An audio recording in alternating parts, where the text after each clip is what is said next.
What is up, YouTube? This is Edward Anderson back with another episode of Everybody Hates Black Men, and that is going to become a lot more realer to certain people in the near future. And anyway, shout out to Rael, shout out to the Roger Report, Black Guru, all of Reese, Rashid, all those guys, had a little conversation. So that was always great. Check out the Roger Report. He's definitely starting to gain some much deserved traction. Um, and anyway, house business. You got Edward Anderson 300K at gmail.com in case you want me to speak on anything. I may do it, I may not do it, but I'll definitely keep that in mind. You have Classic Men Mag, which should be in my I'll put the link in here in a second, in a little bit. And yeah, and obviously check out my featured pay part on the right side of my channel. When you visit my channel, it has some of the current people. I need to update it, but it'll have some of the current people that I definitely think all of you all should be subscribed to. I'm gonna start making that.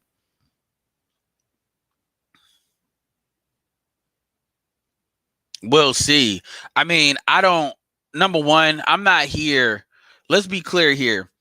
I'm not here to start shit.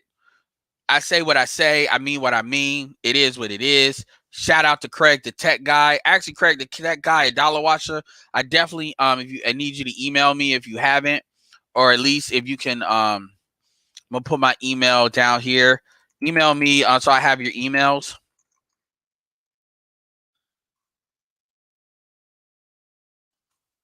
I told y'all right now, it didn't really matter who got elected. The path forward was going to be a path forward because you're dealing with the environment, and the environment is bigger than any one politician. And everybody wanted to get rah-rah on shit. Now, here's the thing.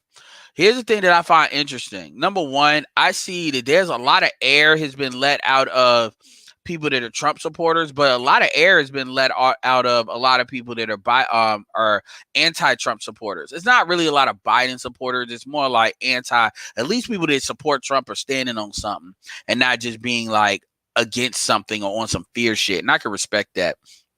But a lot of people thought that Trump was going to get blown out. And he didn't. If Trump loses, Trump will have barely lost. Meaning it's so barely. No, you didn't. Be you told like you didn't say Trump would get blown out. But you didn't predict this outcome. Because honestly, the outcome is to remain to be determined. I'm gonna keep it real with you. I don't know if they have all the mail-in ballots in yet, but what I'm gonna say is for Trump to lose that, number one, it's a hollow victory, and I'm gonna tell you why. Number one, McConnell still control. It looks like McConnell's gonna still control the Senate, meaning any benefits that would come with a presidency of a Biden is gonna get shut down. Executive orders can only go so far, and executive orders can easily be removed. And the truth is, executive orders, if you don't do them right, especially if you don't prioritize fixing this fucking economy, as much as I don't like McConnell, if Biden were to come in there and just start doing a whole bunch of shit that don't got nothing to do with the economy or doing anything in parallel to trying to fix what's going on with the virus and shit, people are going to respond very negatively to that. So they have no mandate at all. If Trump loses 268, they have no mandate. And I said before, and I'll say it again, I never gave a fuck about Trump. Now I will say this. I thought Trump was gonna win. Let me start off first so we can establish where I got it wrong. Because I don't want to act like I know everything. I did not think Trump would win Pennsylvania. That's number one. I did not think North Carolina would actually be as close as it was. That's number two. Trump almost lost this election just off of North Carolina alone. I did not think Pennsylvania would be as close as it was. Ohio went the way I knew it would go. Wisconsin, it was always up in the air, but losing by 30,000 votes is not a lot. Michigan is closer than what I thought it would be, but I thought he would lose Michigan. But Pennsylvania, I definitely did not believe Trump would win Pennsylvania. And that should tell you a lot. Number one, that tells you white women did not leave Trump. The white women that put him over the top in Pennsylvania stayed. The suburban white women. And see, the thing about it is everybody's going to talk about what black men are doing. Black men are fucking 60%, 6% of the population. White women are a far bigger segment. And white women, so let me go over some of the facts. Fact number one, it seems like white women supported Trump at like a 54% rate. Now, by the way, let me be very clear here. I'm getting these numbers from Dennis Sperling. And Dennis Sperling's an attorney. So I'm getting it from him. Let me say that. They say he said that black men voted for Trump at 17% rate, which was not the 20% rate. It was under it, like I said, but it was up from 14%, which is a notable climb. Black women, according to Dennis, said, and go to Dennis and Sperling's video. If you're subscribed to me, you should be subscribed to him. He said that black women voted for Trump at 13%. Which is what, 7 points off that 90% Democratic rate that we normally get. So that should say a lot. And that tells you a lot about how much even black women supported Kamala. Because black women support the Democratic Party at 95%, no matter who's just off it being the Democratic Party. So if you see a drop like that, where you generally don't see it, I'm telling you that drop ain't got nothing to do with Biden. That's got everything to do with Kamala. And if Biden were to lose this election, I would put the blame on Kamala and that pick. Because I don't see that drop happening if you would have had Elizabeth Warren in there. So, and that's only, I mean, it's 5 points less than black men, but black women have a lot more incentive to support the Democratic Party than black men do.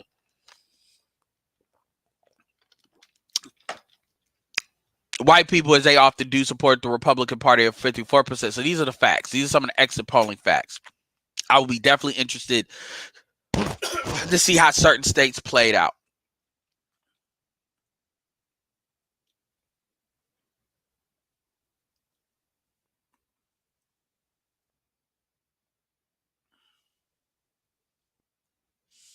All right, B. Yeah, I'm just gonna ignore it because a lot of shit you saying is whatever. First of all, and number one, this video is not. Those are the facts. He's about 400 votes. He's about 400 votes ahead in Pennsylvania, and we'll see if that maintains. We see it once. I said as of now, he's winning Pennsylvania. That is what that is. And I said if he would lose, it'd be at 268. And I stand by that. And the fact is, the fact that it even, let me be very clear here. The fact that it's not, you got to wait for outstanding ballots. We rarely have to wait for the only time you had to wait for more ballots was in 2001.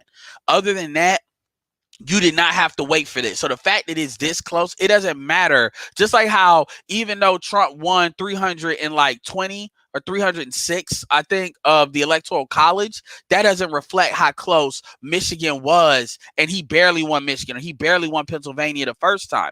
That does not reflect that. It looks like it was a landslide, but it actually wasn't, because Hillary got majority of votes, just like how Biden does. So again, this bullshit about people being right, that's not what I'm here to talk about. So y'all need to get off that emotional bullshit. The purpose of what I want to say right now is what to do after. And what inspired this was the Roger Report. This is why I outlined them. I outlined them.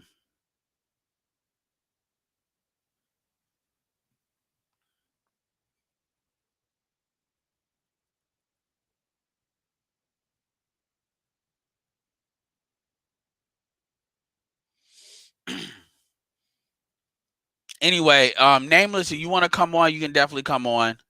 Yes, NC is over. I don't know what you're talking about. NC is over. The fact that Tillis is still doing well, NC is over. Trump won NC. So y'all could. Yeah, he damn sure will.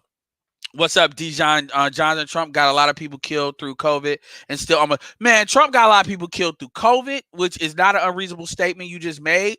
The stimulus, McConnell cock blocked the stimulus, and to tell me, do you understand what the fuck happened? And for him to be this close should tell you everything you need to fucking know about how people feel about the Democrats. I want Nameless on here, Hammer. I'll bring you up here, but I was really looking for Nameless to be up here. So I'm looking for only certain people. Come on, bro. Come on, bro. How you gonna say that? It's because I'm not looking for this to be a 2 or 3 hour thing. That's why I'm saying that. But yeah. Well, what statements do you got about the election? And I'll probably drop you down because I'm trying. There's certain reasons I'm trying to bring certain people up. Oh yeah, sure. All I'm gonna say is, bro, like, right now, the way it's like looking for the election is that, like, Joe Biden just won Michigan, and so in other words, the only way Trump can make it out. No, he can't. No, without if Biden won Michigan and Wisconsin, Biden won. No, because if he goes to Nevada or hangs out to Arizona, then goes back to Pennsylvania. So that's another. So I get yeah, but okay. So the reason why I'm saying that is because different news are reporting different shit. Biden won Nevada. That's done. Arizona's done. They're just not calling it. That's not even true. Okay, I mean, I look. I look at this stuff a lot, so I understand what you're saying, but I'm telling you, you know, it ain't. They're keeping on they're leaving it open ended for a reason.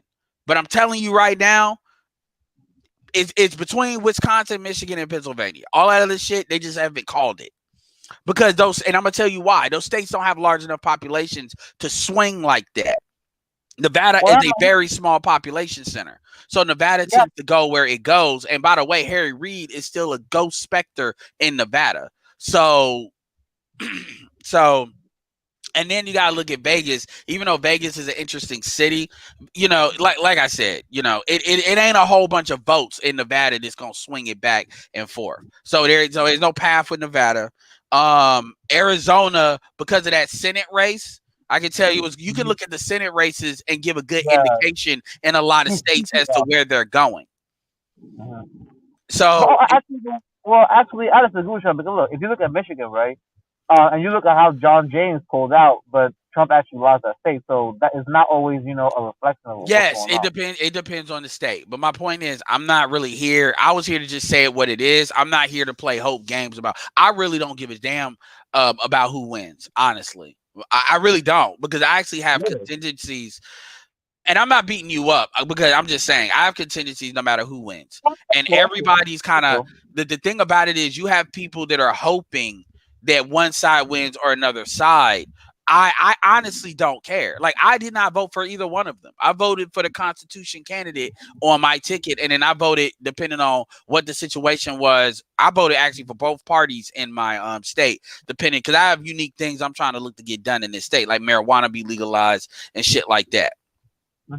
Also, another thing about Arizona too is Arizona has been swelling with Californians and people from the East Coast, and this is why Arizona is now the 5th largest city in the United States of America. It leapfrogged Philadelphia. So, and I'll keep you on. I'm not gonna drop you off and then bring other people on. But yeah, we're keeping it where we're at right now. Is 4. What's up, y'all? Yeah. What's up? So I already know Arizona's been going blue, and I've been looking at Arizona for a minute because I've been following Kirsten Sinema's career in Arizona. So I can tell you right now, Arizona's been going a certain type of way. And then you got to think of, you know, that used to be the state of McCain. They feel a certain type of, some of them feel a certain type of way about Trump because of how McCain was treated. Also, you got Sheriff Arpaio's out there. So a lot of Hispanics are uniquely poised to vote Democratic because of the border shit compared to like most Hispanics in other places. So for those reasons, yes, Arizona's going to start being more like New Mexico, where it's going to start going blue more. It'll be purple, but it'll still be kind of like the new Virginia. Well, it could go red, but yeah. So that's gonna be the new swing of the West. Huh? Well, it's not going to be enough to make a difference generally, but when you come to situations like this, the only path Trump has is Michigan and Wisconsin. There is no other way. But go ahead, I'll let you respond, Hammer. Yeah, look, all I'm gonna say is right, and by the way, I'm shout out to the nameless protagonist, but I'll hop on the panel. But you guys can chime me if you want to. But when I left the house, right, what I saw is that right now they're gonna have a final dump on the ballot tomorrow, and right now it's like neck and neck. And in Arizona, they have like 700,000 votes to go through. So I'm not saying he's gonna win through, but I'm saying that things will change. But at the end of the day, even if Biden can win, at the end of the day, Republicans right now.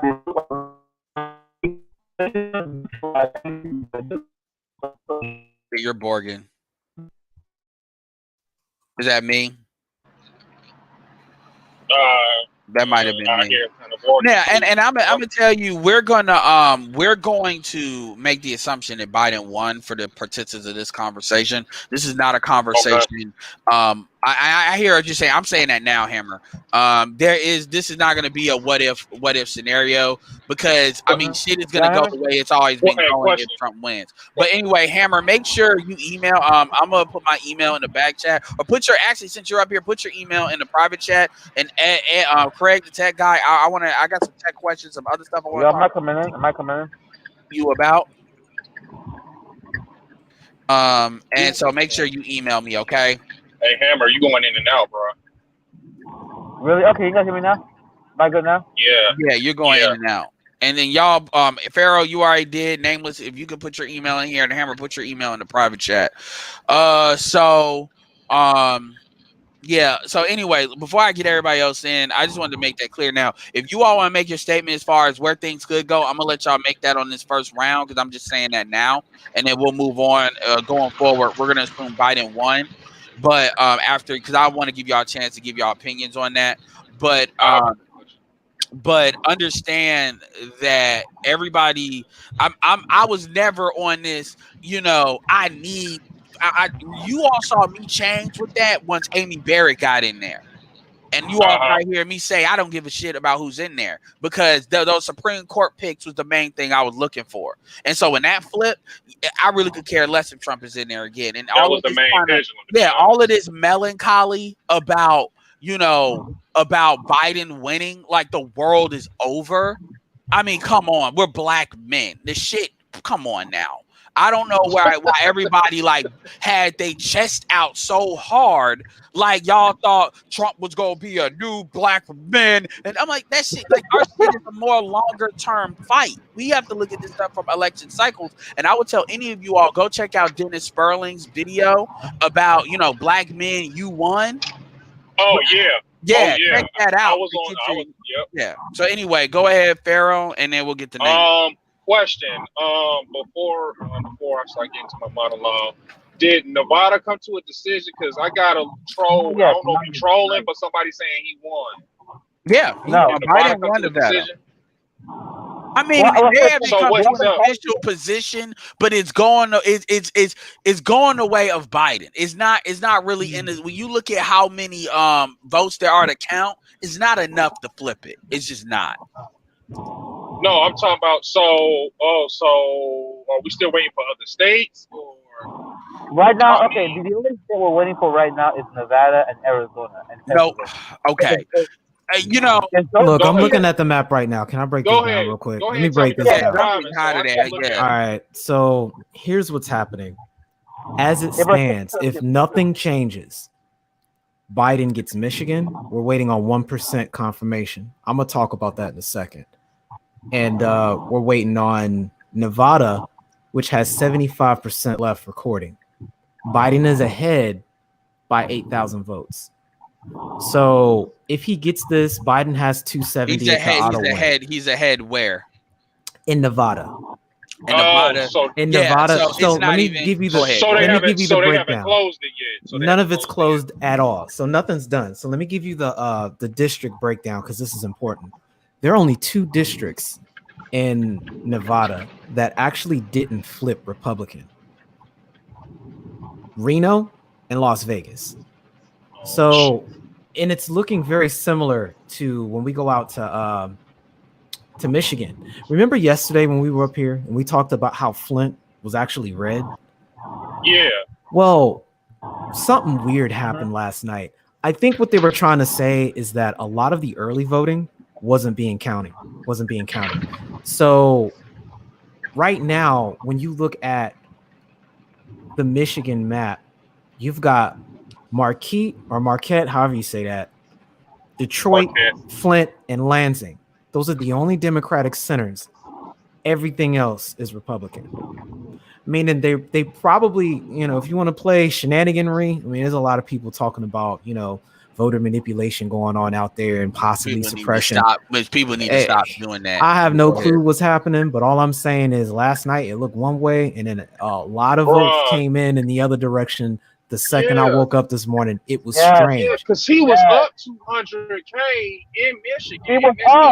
He wasn't up that much in Michigan. He wasn't up because I was looking at it last night. One of them was up because Angry Man I was on his thing and he was looking at it. And then somehow 4 a.m. comes around. And that's well, the problem is how many fees? Okay, so how many fees were people looking at? Because I was looking at all of them. I was here looking at this last night all the way up until 2 a.m. So I was sitting here watching it with somebody and we were observing this. But then when I woke up this morning around 6 and looked at everything, things seemed to change like instantly. Okay, so my thing is, that's what I'm saying, Nameless. It was like an all in 2 hours. I get all that, and I get all that. There's been other streams that's been had about the stealing the election stuff. I'm not trying to go on that angle. No, I know you're not going Nameless, but I would direct you to Male Enlightenment. I'm sure Angry Man's going to start talking about that. My stuff is going to assume Biden won. Okay, yeah, that's cool. I'm just giving you the breakdown now because, even last night, North Carolina was looking real. It was looking more so in Biden's favor, but it was still kind of like really bipolar. Yeah, a lot of stuff swung. Yeah, North Carolina was looking at Biden's favor and then Trump's favor. It was the same thing with Florida at first, and then Trump Ohio. So it's not. So it's all. So it swung both ways for both things. But so what surprised my bad. What surprised me? What surprised me the most with regards to this, and there's one more thing I want to talk about outside it. I just wanted to clear this out. What surprised me the most was Pennsylvania. It was really looking like we were real. It was a big ass question mark, but it's pretty decisively in Trump's favor out there in Pennsylvania now. So even still, best case scenario, he doesn't get the 270. If he gets what he has now, he has to get Nevada. If he doesn't get Nevada, that's it. So that's where we're at right now. So and that's why. Go ahead. I'm going in the direction you're going. So we'll assume Biden wins, right?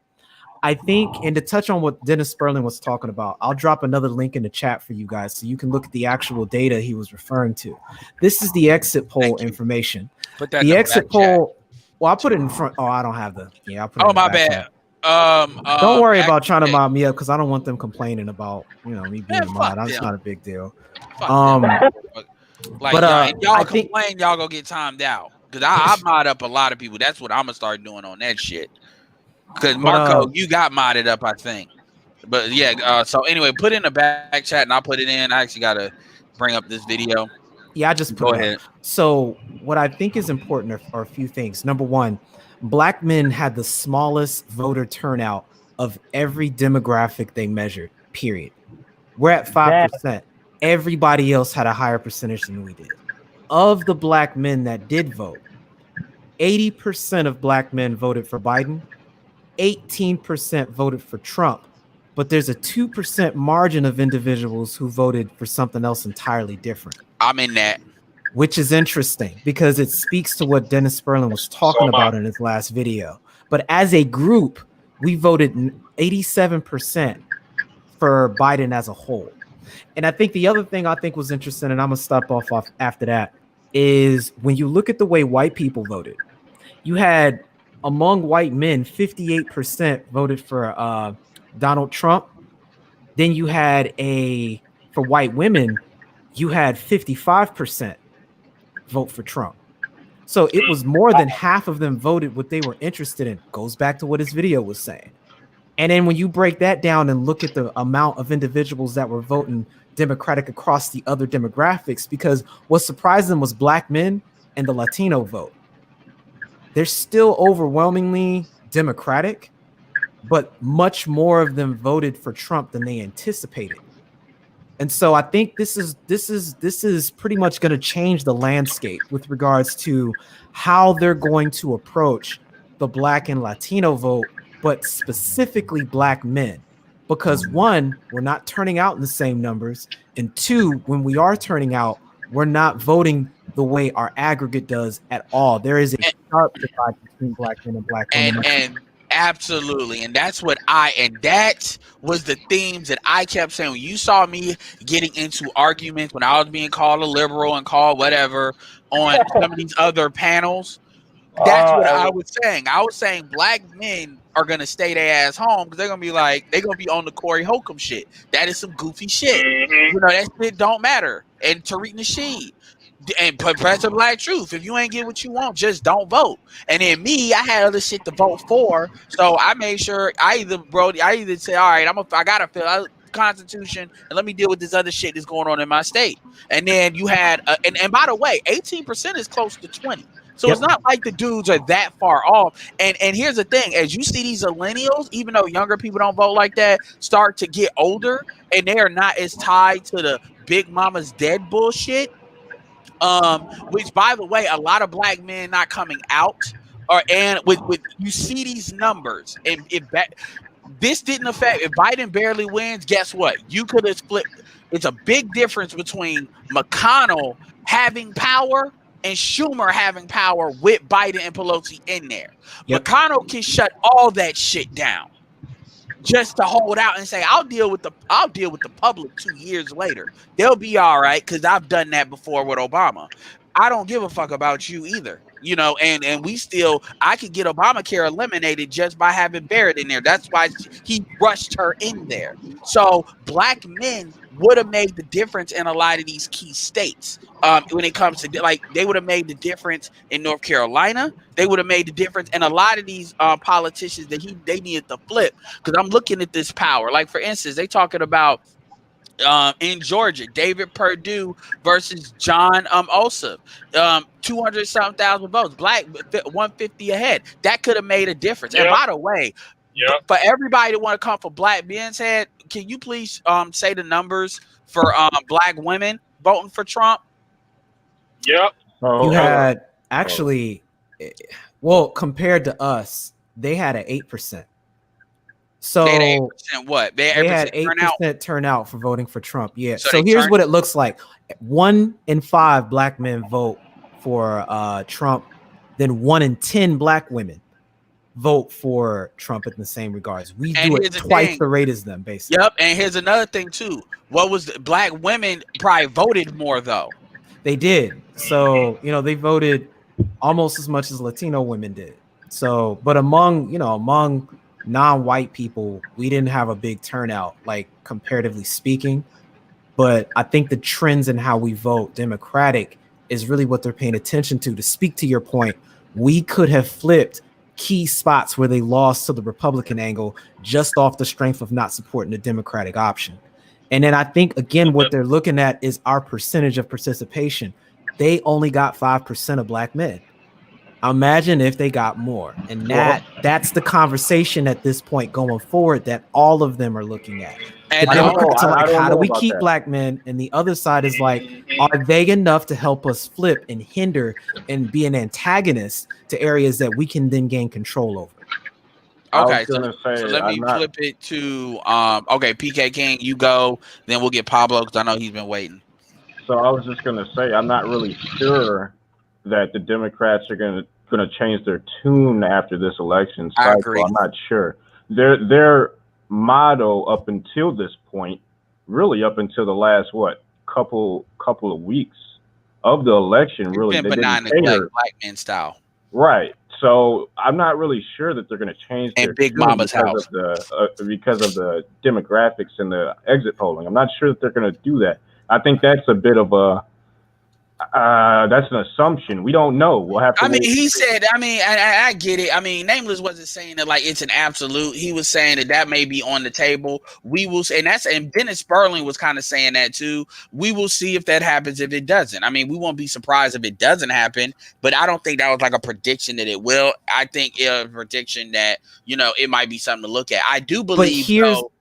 That the Republicans will see it as something that can be exploited. I do believe that. Now, whether that means they do something, that's different. But I do believe they'll speak to it like Trump did. But go ahead, Nameless. But the one thing I just want to point out is that the gynocracy did respond to that, period. Immediately, they had the response of, you're going to be punished if you didn't vote Democrat, period. There's a whole senator coming out here saying that mess. So if they have that sentiment, and we've seen the same thing being echoed by the likes of Ice Cube and having to go up and answer to the tribunal, this is more so what I'm speaking to. Which is something people are going to feel this in their personal life. A lot. Because when you see a black man married to a black woman for 25 years, he's got at least, he came from a 2-parent household, but still got some of the nigga juice card with him because of his career, wasn't a criminal. And got black kids that are fucking normal in Hollywood, which is not easy to do. And you see him be disrespected like that on top of Snoop Dogg, who has been married to a black woman and has a little bit more not such things on him, but still has been married to a black woman and still is, and see him be like, black men pay attention to that shit. And them young dudes pay damn sure attention to that shit. Anyway. That's why got anything to say, PK King, and we'll jump to Carlo. Yeah, so I mean, I do understand where everyone's coming from with that assumption. I'm not saying that it's baseless. All I'm saying though is that at the end of the day, it really is an assumption.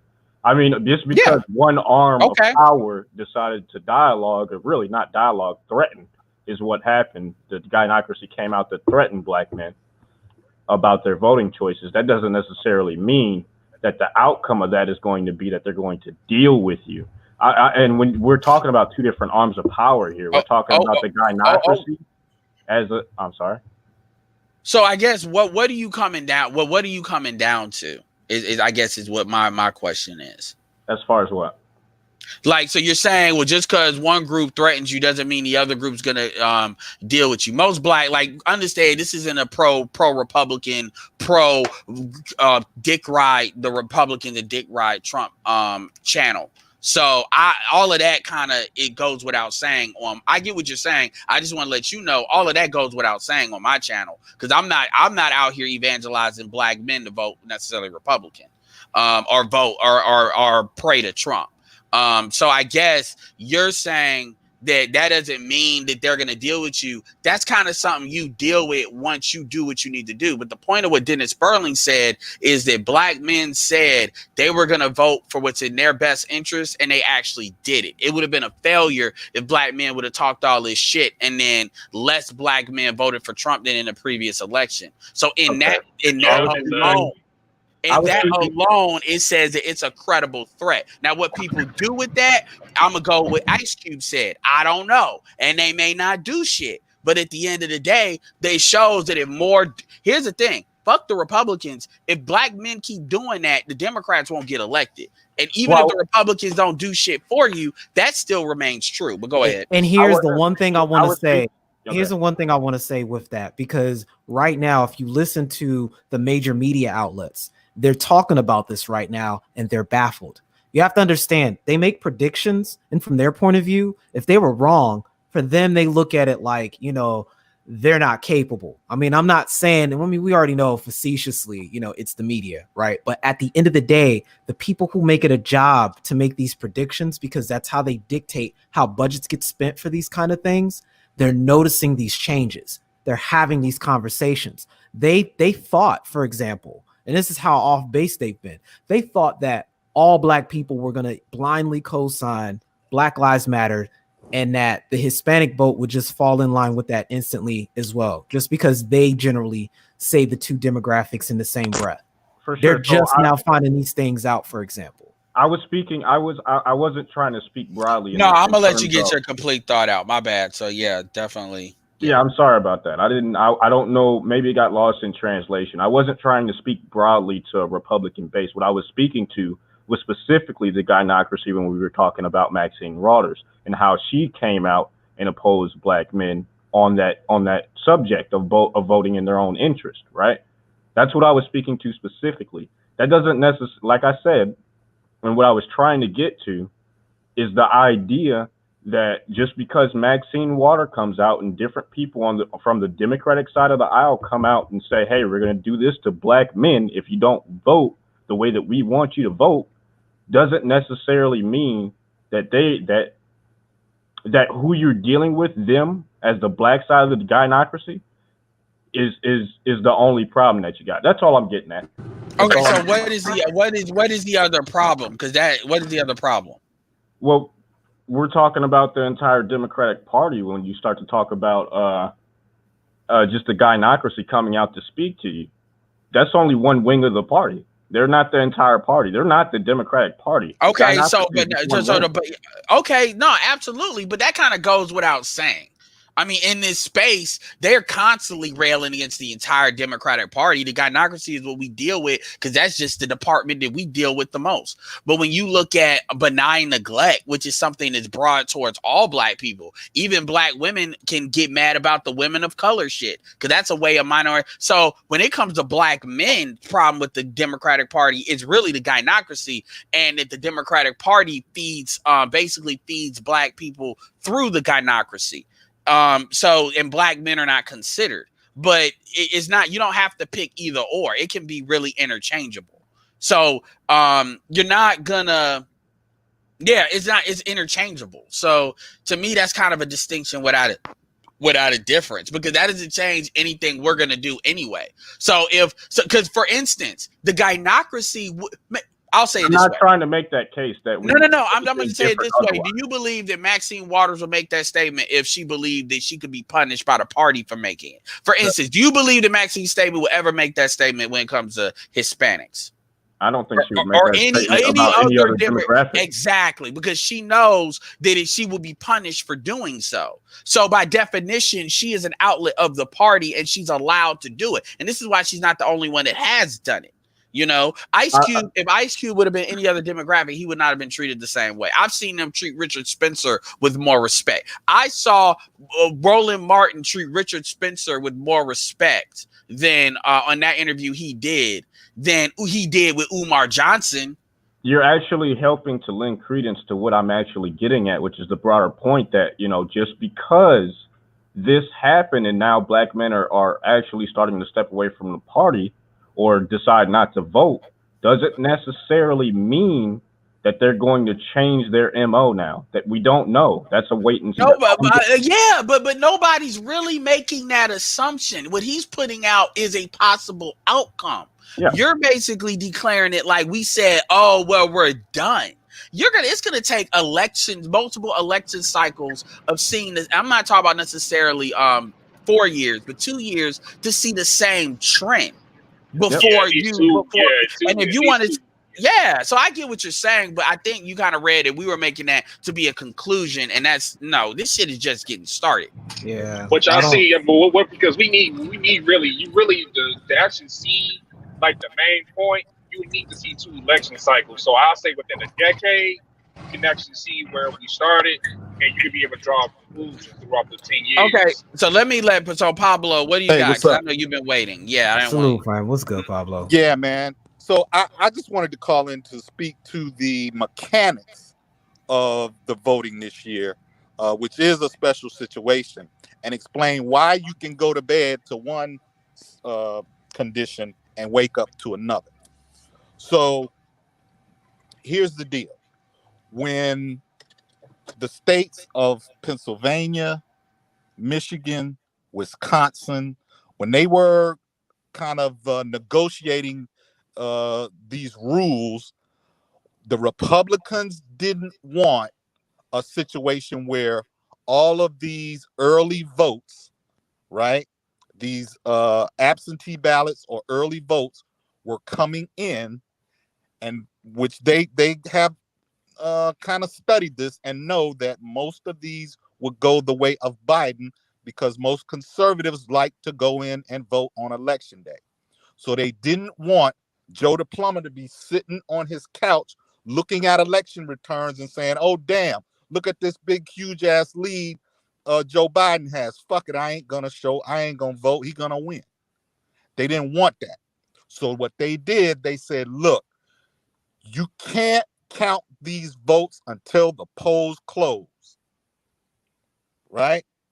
So they sat there and they held these ballots of these early votes, these absentee ballots, these paper ballots that people mailed in, and they held them until the polls closed that night.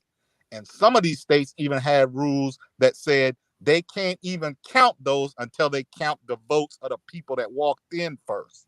So those numbers did not include the early voters. It only included the people that walked in and walked up and voted. That's why you woke up. That's why you woke up to some different shit.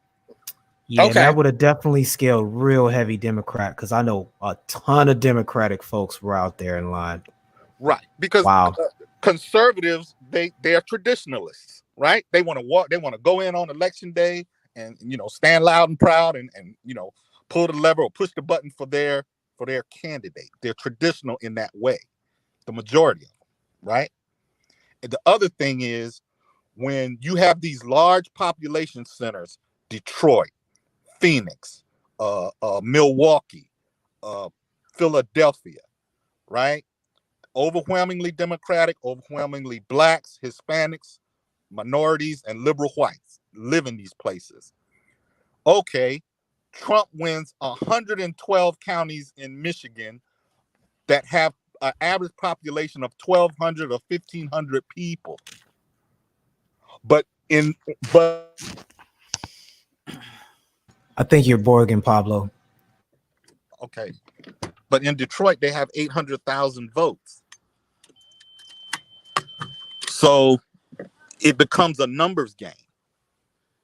He has to run up such high numbers in these small counties that it's hard to overcome once the votes in the city start coming in. What's up to Gabe? What's up, Gabe? A, what's up, Jim Rat? No, absolutely, and that's a great analysis.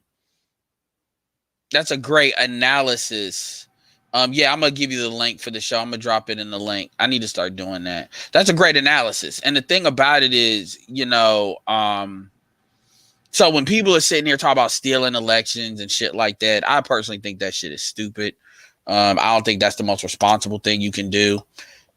Me personally. Because it's like, I mean, I may not articulate the way you did, Pablo, as artfully as you did, but I knew stuff like that is in the background. And when people are talking about stealing, like trust me, Trump will sue. Republicans tend to win that game, by the way. The Supreme Court has Amy Barrett. I mean, they're not going to be able to pull that shit. They're not really going to be able to pull that shit if they try it. It's just too many levers that's going to be able to protect Trump against that. You will have to beat him. And then you have to understand that Biden has more popular votes. Now, obviously, it doesn't mean shit when it comes to electoral college, but let's stop acting like Biden doesn't have the support. And if you have the mentality that Trump has a lot more support than what Democrats give him credit for. But a lot of the people that support him have a very overinflated view of how he's perceived. Everybody, for some reason, thinks it's not 50-50.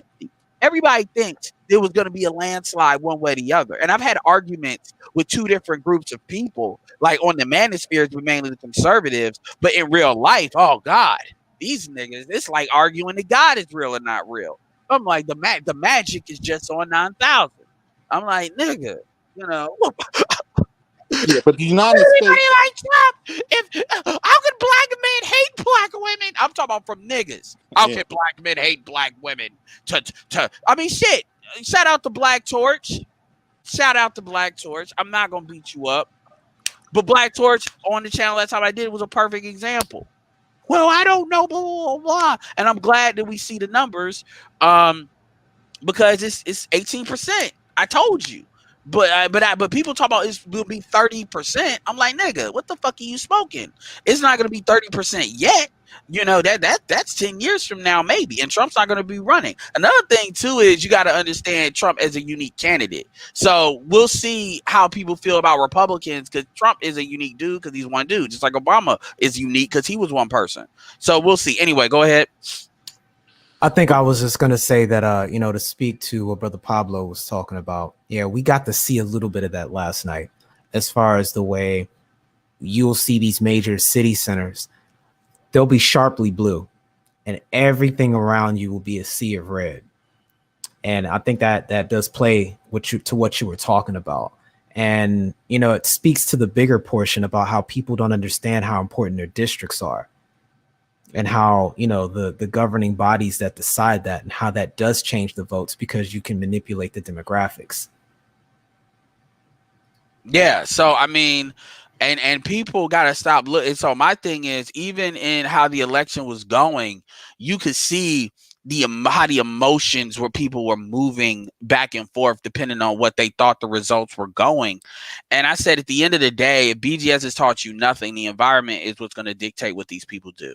Yeah, they're going to put a nice storefront and think everything's great. Biden wins, women are going to have a battery in their back. But the truth is, that doesn't change automation. That doesn't change that this shit is accelerating. That doesn't change nothing.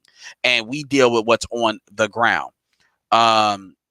Gabe A said ABL was literally covering himself in the flag of Trump on tank with the American Eagles flower. He was funny. He was fuming tonight. I could imagine that, because ABL rarely gets mad. So that is funny to see him mad. But anyway, I wanted to scroll up and thanks to Nameless for giving these numbers. You know, and when it comes to like where people voted women wise, so, you know, black men were 5% of the vote, black, which is the least. So this blame black men bullshit, whatever. And shout out to Ben Jealous, who actually accounted for that shit too, even though he was saying some bullshit too. Anyway, black women are 7%. So the truth is, you know, black women went 8%. So I don't know where Dennis got that 91% from, but and not 13%. But that's still less than their normal 95. And then, which says a lot. And that actually, to me, bodes against Kamala Harris, to be honest. Black men was 18% for the Republicans, which that makes a difference in statewide races. It does. That can make a difference, where black men can actually, you know, black Democrats need those votes. That can actually make a difference in a lot of House races too. And if you notice, a lot of these senators got their ass blown the fuck out. Some of them.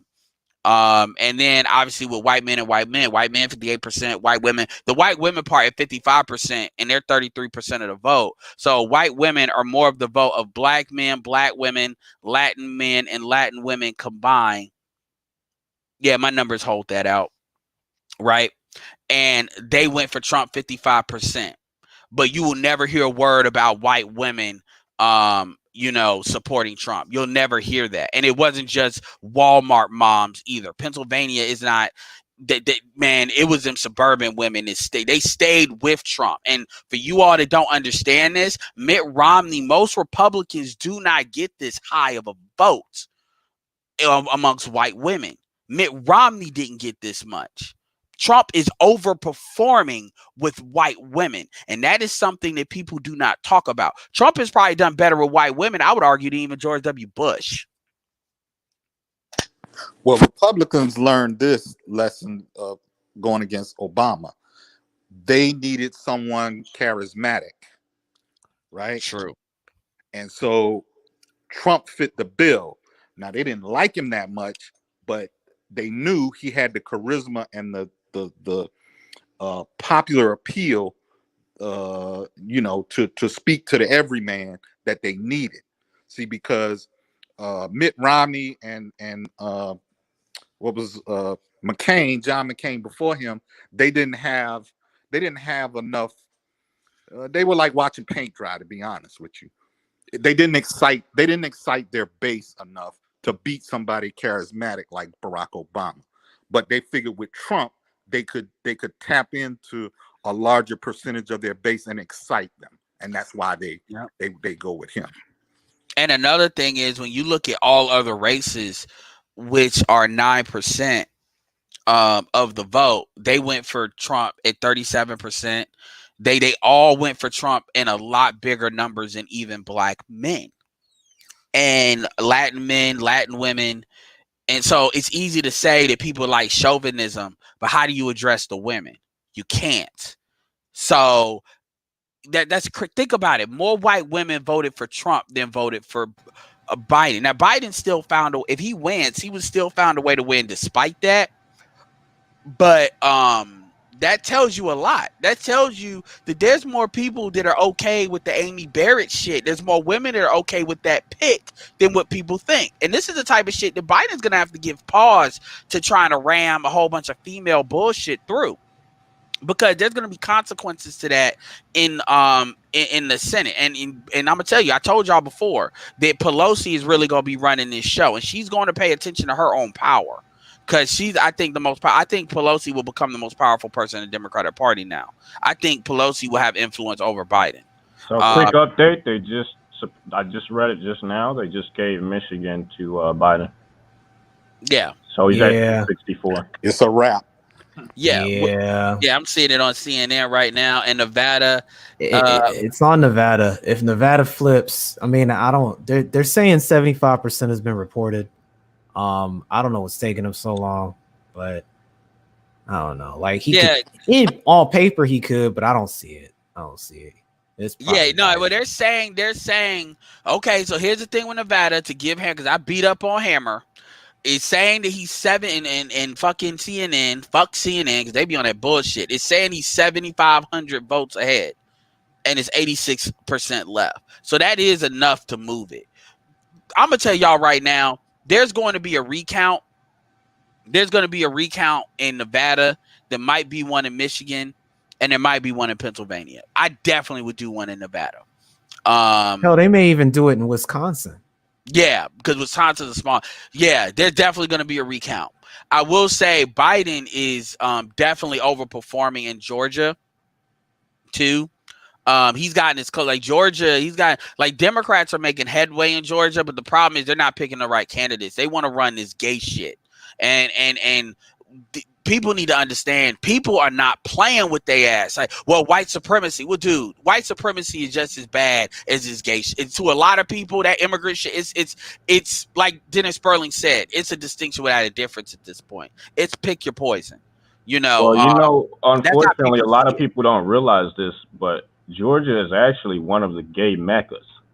It's a black mecca, but it's a gay mecca too. Yeah, in Atlanta, in particular. Is. I've been here 20 years. It is. So you can't put that past them. I mean, that's a part of what they're for, believe it or not, in large part in those cities. Okay, I got a question. Hey, my bad. I don't mean to cut you off. Seattle, North Carolina went to Trump. Make sure you email me, Seattle. Just send me an email saying what up. It's the reason I'm doing that. So anyway, go ahead. So Atlanta folks, I have a question. Last night I was noticing an interesting trend in the northeastern portion of Atlanta. What's going on out there for you guys that live there? That's Gwinnett County. I live in Gwinnett County. That's the northeast suburbs. Yeah. Okay. So that's what I'm going to put in quotes, more affluent. Do you have like kind of a buffer with regards to a lot of that? Atlanta. What'd you say now? Is there kind of a buffer out there for a lot of the general culture you're speaking about? Well, let me say this. Like in the city limits of Atlanta, which mostly is Fulton County, that is where you have your counterculture, your gay culture. You got,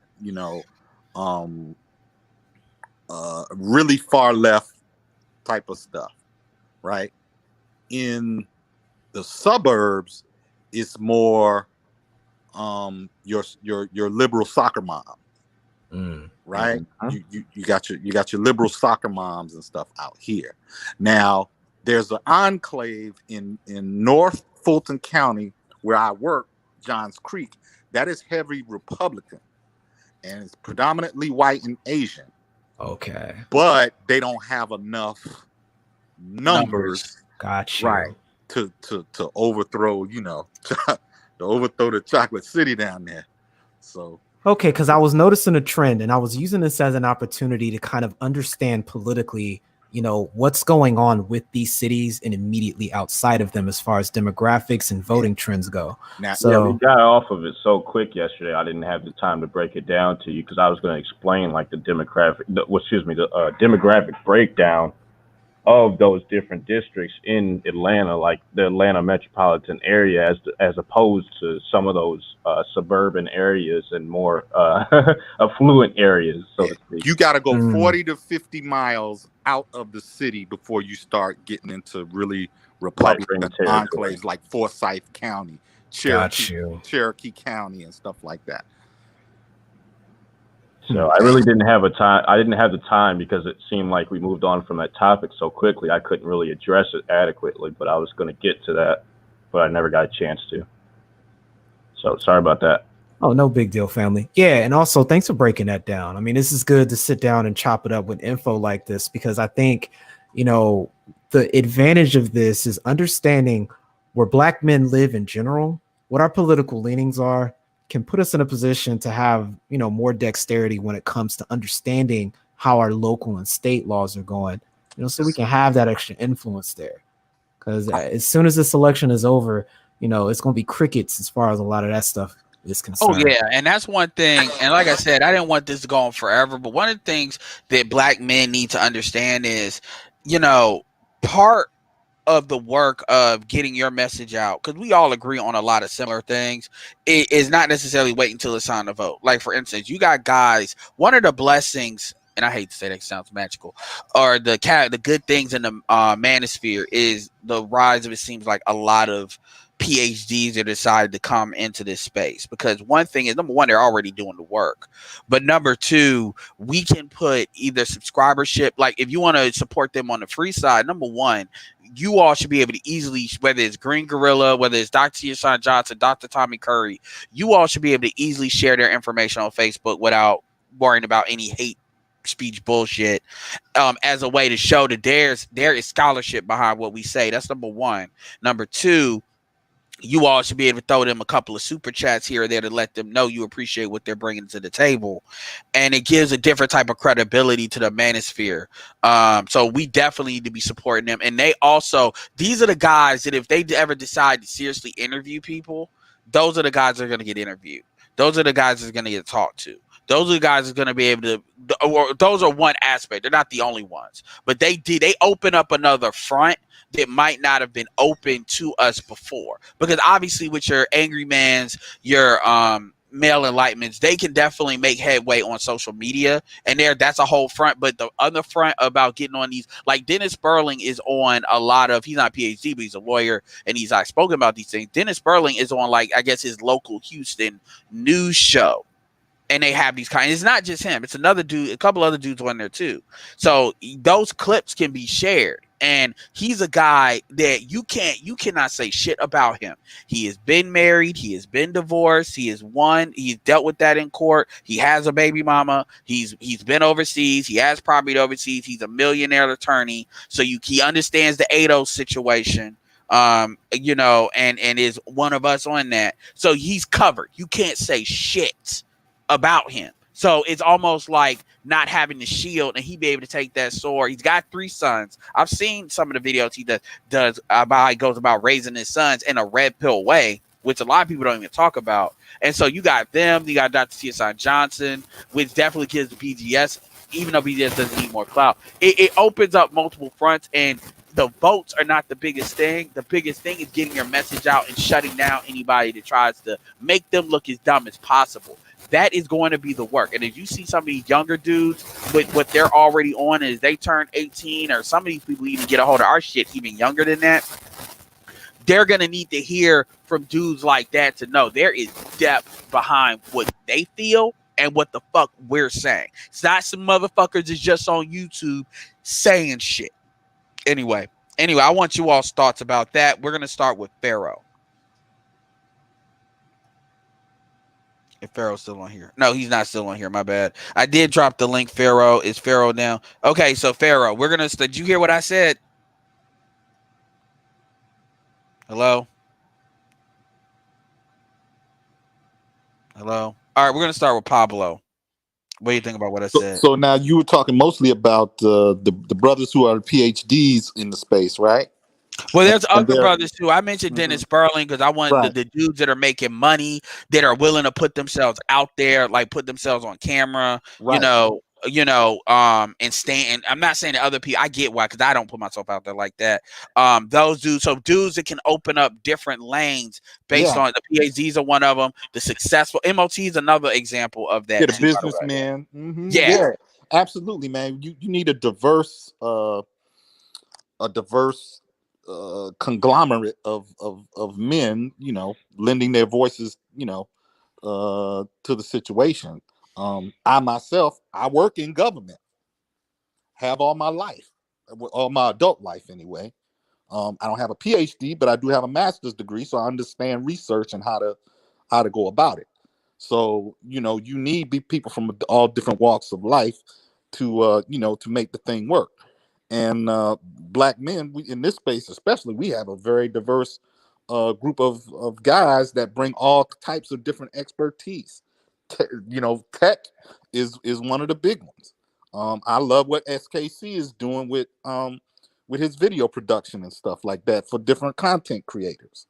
Um, and there are other guys. There are many other guys who are in this space lending their talents. So yeah, man, it's all types of ways that people can get involved and help spread the word. yeah, because that's the message. I'm not trying to promote Kevin Samuels because people feel different ways about that. But one of the things you can learn from that show and how people responded to it is it there he has been able to cut into a lot of shit that other folks have not been as easily able to cut into, to the point where it's cutting deeper, and these women are reacting to it a lot more viscerally, because now you're kind of taking a conversation off of what black men aren't doing and what would you do if you had what you say you wanted.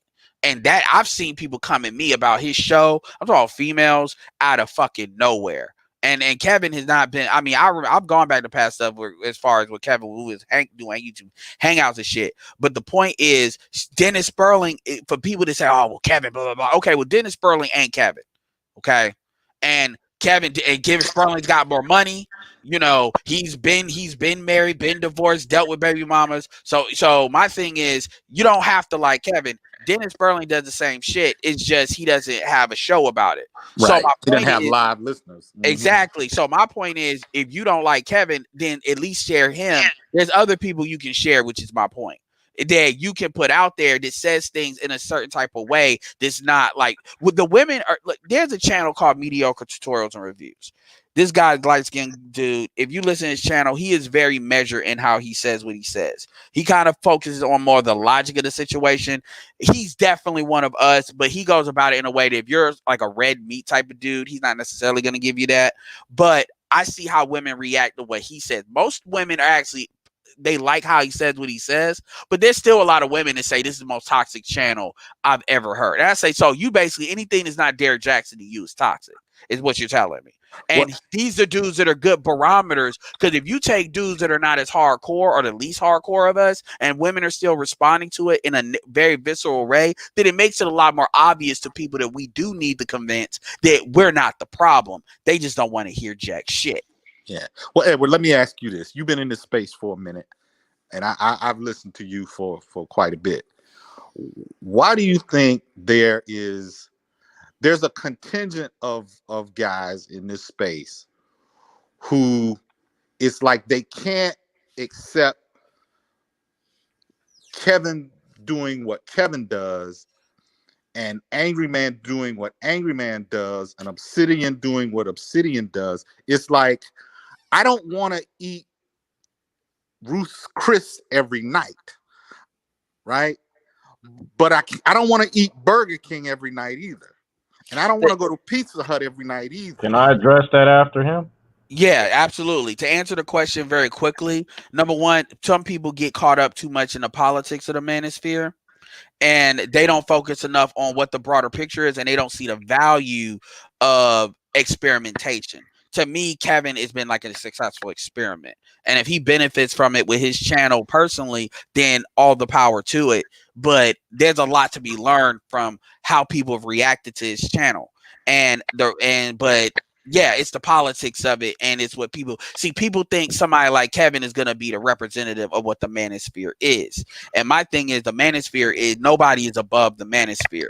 As no one person, right? The manosphere is, and some people see that more than others, and that's why they react to it. Now, some people have more legitimate complaints than others, and so I'm not gonna say anybody that wants to uncomplain, because there's a difference between a content creator that has shit to lose, like somebody like Super Slide that says what he says, and then somebody that doesn't really have a channel like that, has no visibility, but want to talk all the shit in the world. And I don't even like Super Slide like that, but I'm more likely to give what he says more weight, because he does have something to lose, than like somebody they just want to talk shit, just be talking shit, and they're like a super fan or some shit. Yeah. So my thing is, the way I deal with that is not necessarily, sometimes I'll address it directly, but a lot of times I just believe in providing different options. If you don't like BGS, there's a Glendon. If you're like, oh well, BGS is a socialist, okay, only to a certain extent I'm going to argue that with you. And if you want to believe that, you want to believe that. And then so I'm going to say, how about Glendon? Glendon's a capitalist. It says some of the same shit, but he says it from a capitalist standpoint. If you're somebody not pro-black, there's people for that too. So I'm more likely to show the diversity of the manosphere and saying, hey, you don't have to support any particular person. Support the people that you identify with that's like-minded, because we all at our core are dealing with heterosexual black male shit, and they care about black men being empowered as a group as well as individually. Some people are more focused on the individual, some people are more focused on the group. That's my answer to that. What's the next person want to address that? Go ahead. So really what I wanted to say was, because you covered some of it and I wanted to go a little bit deeper into it.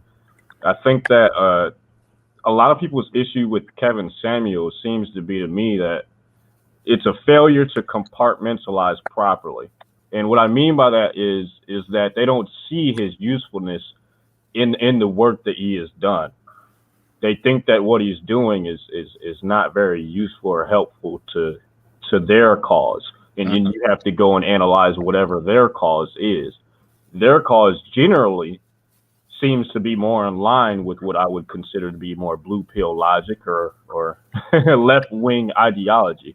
So that's an entirely different issue. You can't really address that properly without addressing those other two things that I mentioned. Those people are always going to be around, and they're always going to complain. Yeah, but I guess my feeling. And my feeling was kind of like this. Okay, I enjoy Kevin's channel, but you know what? Someday I might turn on Kevin's channel and I'll be like, nah, I don't feel like hearing this shit today. I'm feeling a little bit more militant today. Yeah, people think that with me too. I'm like, these niggas talk about the gynocracy all the time. Damn, Angry Man sounds good to me today. You know what I'm saying? I'm feeling a little bit more, I feel like my dick's swinging lower. You know what I'm saying? I want to listen over there. And then sometimes I listen to Obsidian and I'm like, he begging too much. I don't want to hear this. Obsidian it's the attempt to try to put. I never finished. It's the attempt to put a black man in a box. Right. That's what it's about. It's about saying what black men should be. Right. And I'm a fully formed human being. I have all those pieces of me in and that's where that educated lame Pookie and Ray Ray shit a lot of times comes to a head as well, whereas now people are advocating for that. The reality is the street dude is never going to be eliminated, and the educated dude is never going to be eliminated. Well, they think they're flat. They think that everything about a black man is flat. And what I mean by that is, okay, here's an example. If you pick up a piece of paper, right, and you look at it, you can only see one side of it. And that's the way that the perception is for most people when they visualize and try to connect to a black person. They only see them as the front of that piece of paper, but they don't understand it's a 3D object. Right. Okay, there's more to it than just the front. And that's fine. My thing though is the way I tell people to address that, because it gets to the point where it's counterproductive to advocate for. I'm not saying that's what you're doing, but that's what I've done. To advocate for Kevin, it gets to the point where you point to people, everybody, you pick who you want to support. Like me, I would promote, actually, even I like Dennis personally a lot more than Kevin, but Kevin has made a lot more headway in what he's done, because Dennis is doing other shit. But I think there's value in Dennis's videos for a variety of different reasons. And so my thing is, I'm gonna tell people, okay, pick who. It doesn't matter what you think of Kevin, because he's not going nowhere and he don't need you. The manosphere entirely. He never did, because he came in with like 40,000, 50,000 people, and that's, people forget that.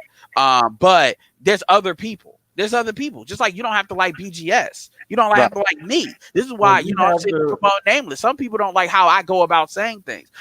Like, but Nameless is better at explaining it. LAR is very good at explaining stuff the way he do. So what I do is I focus on the variety and say, well, who do you like, and pick something. Now, if people want to talk about the manosphere as a whole, then we know they're not really pro manosphere in the first place. They're really pro anti.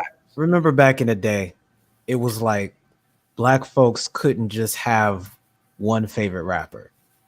It's like if they had a favorite rapper, but only be one. Everybody, it was like you were saying before, Edward. Yeah, and Pablo, it's Highlander syndrome. You know what I'm saying? So I think a lot of this comes from, the algorithm for that. In my opinion, we learned that in church. I mean, we treat politics, we treat our interests the way we treat our pastors. I would go even deeper. I really don't think that it really extends to all these different things as much as people like to think it does. I think that this is just an issue when it comes to Black men and in the perception of Black men. Is that we are one-dimensional creatures. Because the women don't do this shit to that extent at all. But that's what I'm talking about. They accept the full, and they actually do it to their own detriment more than even other women. Black, when the full spectrum. Black men have this thing where it has to, and here's the thing, it's something that's healthy about that to a certain extent. We just go overboard. Like the Black men do need to say, look, certain things we stand on, as far as separating on certain things, but Black men don't know how to put that aside for greater outcomes. And I'm not even talking about I'm not talking about as a collective. I'm just talking about even if you network at like the fire team level, you see that shit become a problem. Well, let me say this, because I think one thing that really helped me compartmentalize this a lot stemmed from what I learned about psychology, specifically as it relates to behavioral anthropology. That's what I was looking for. Specifically rites of passage. So you had Carl Jung really get into this concept of archetypes and really get into how masculinity can be compartmentalized into the different stages of life. So when you get into how we have different interests, but they all overlap like a Venn diagram to have a point of origin, culture kind of teaches you how to relate to these different things. You can look at the way class systems work in other cultures. And why you go thief that? Why you steal that from me? Oh, well, I mean, it's just a common denominator. It's just I know, but fuck. Yeah. Oh man. But I mean, it's true. Like, okay, so if you play an RPG, is the spellcaster more important than your frontline warrior? Obviously, each one has advantages in different situations. There's no difference in the manosphere. We all have different things we specialize in, and they have purposes for different times. I think we don't have a pattern or a model to follow where we're used to seeing large groups of men working together, directed on our own inertia and not directives or orders given to us by somebody else. So the manosphere, the Black manosphere in particular, is highly experimental. And I think we're kind of, as some people like to say, building the plane as we fly it, and getting on these panels and really learning to communicate with one another is really helping us to gain that baseline so we can take this and transfer it elsewhere. I mean, Pablo, you work for the government. So, for what you've experienced, I'm assuming it's either, you're surrounded with Black folks or you're the only one there. Actually, where I work is a predominantly white city. So in my particular department is pretty diverse. My department head is an Asian man. My direct supervisor is a Black man. Now it is dominated by Black women in terms that was going to be the next thing I said. The actual labor force, because they're in the clerical positions. predominantly, and so they dominate that particular area. But the management is pretty diverse between.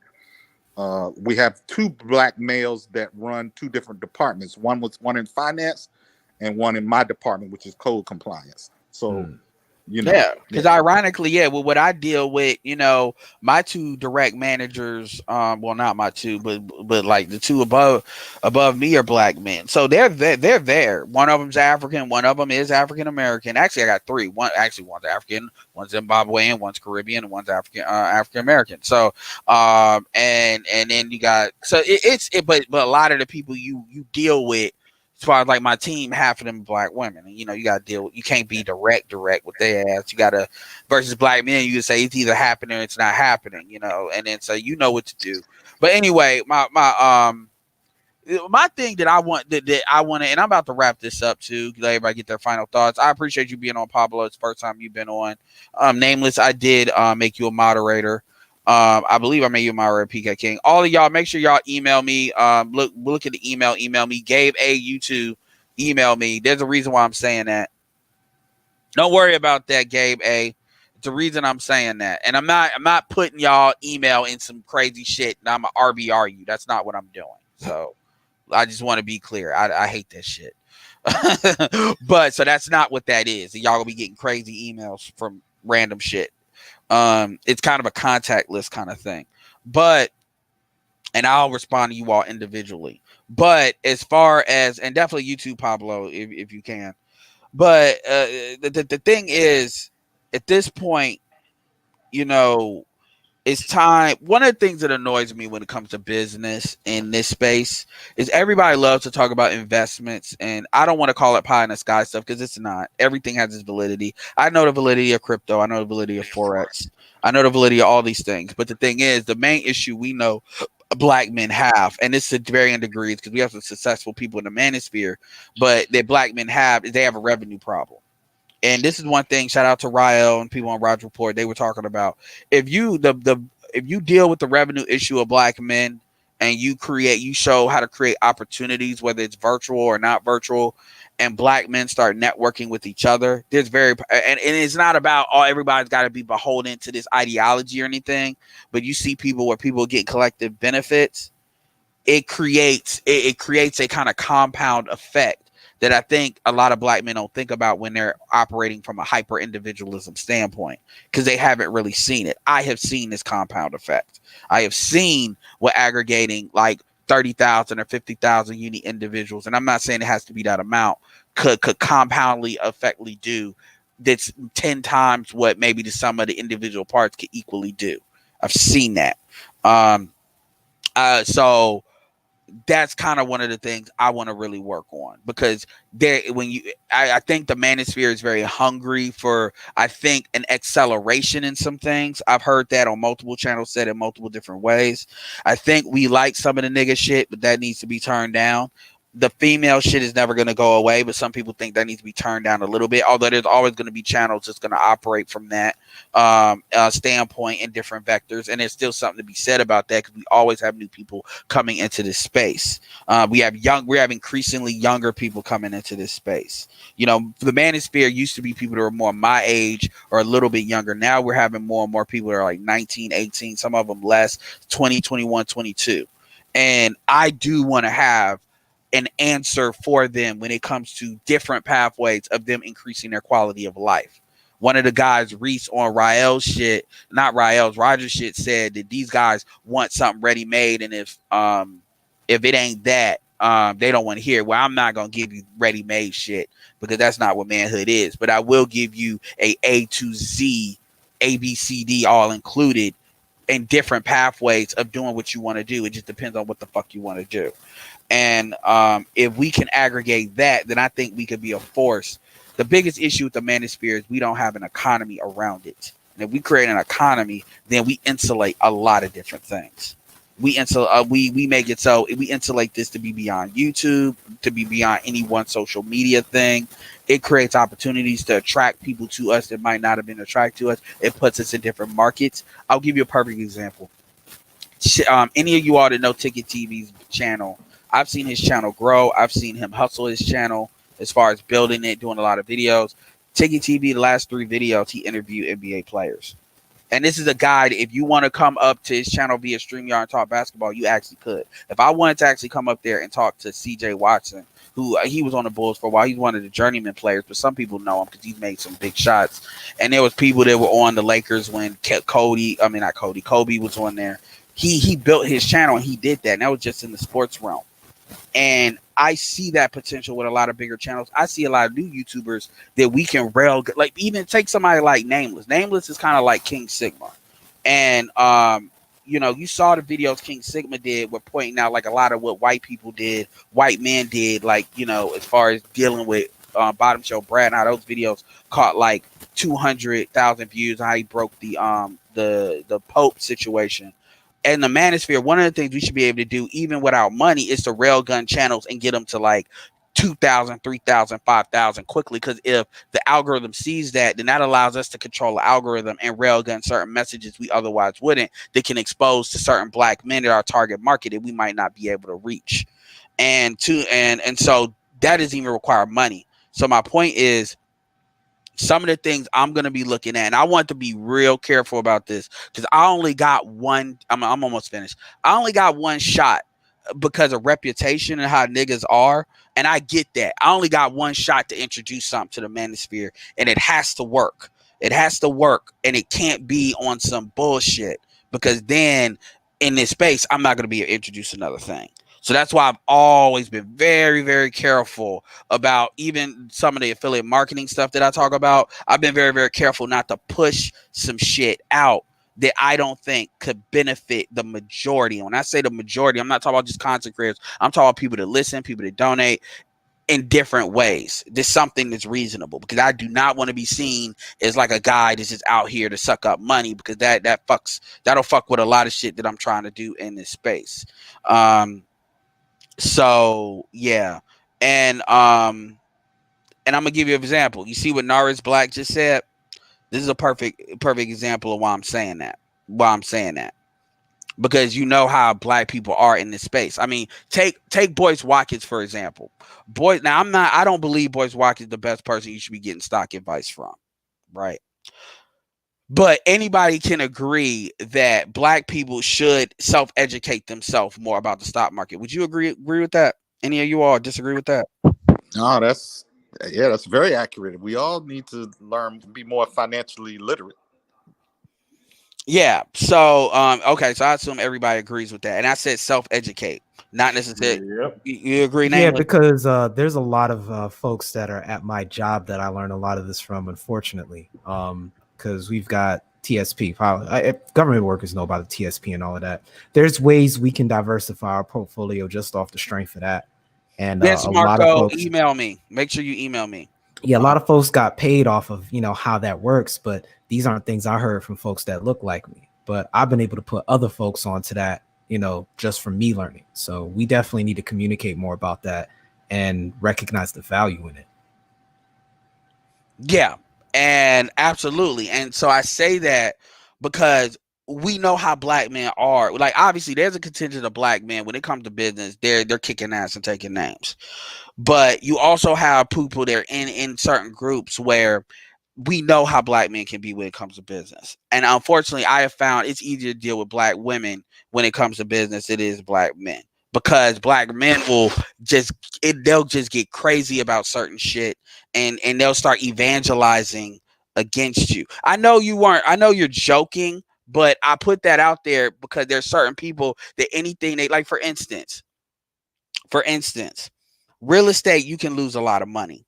And it takes a lot of upfront investment. Yes, you can do wholesale real estate, but even with wholesale, you put up 500, it could be whatever. The point is, you lose money you lose money in stocks, crypto, in which you all know that I'm not like a fanboy of, although I do see the value in crypto. I see where crypto's going. Shout out to Mike V, Dollar Washer, who I've heard is very good. So I'm actually going to check his videos out on that. Forex. I don't know what it is about Forex and black men. Black men love Forex for some reason. But even I have taken a look at that in a way that I normally wouldn't, just to understand that. And we have these goals. Black men want to travel. Black men want to do all these things. These things require money.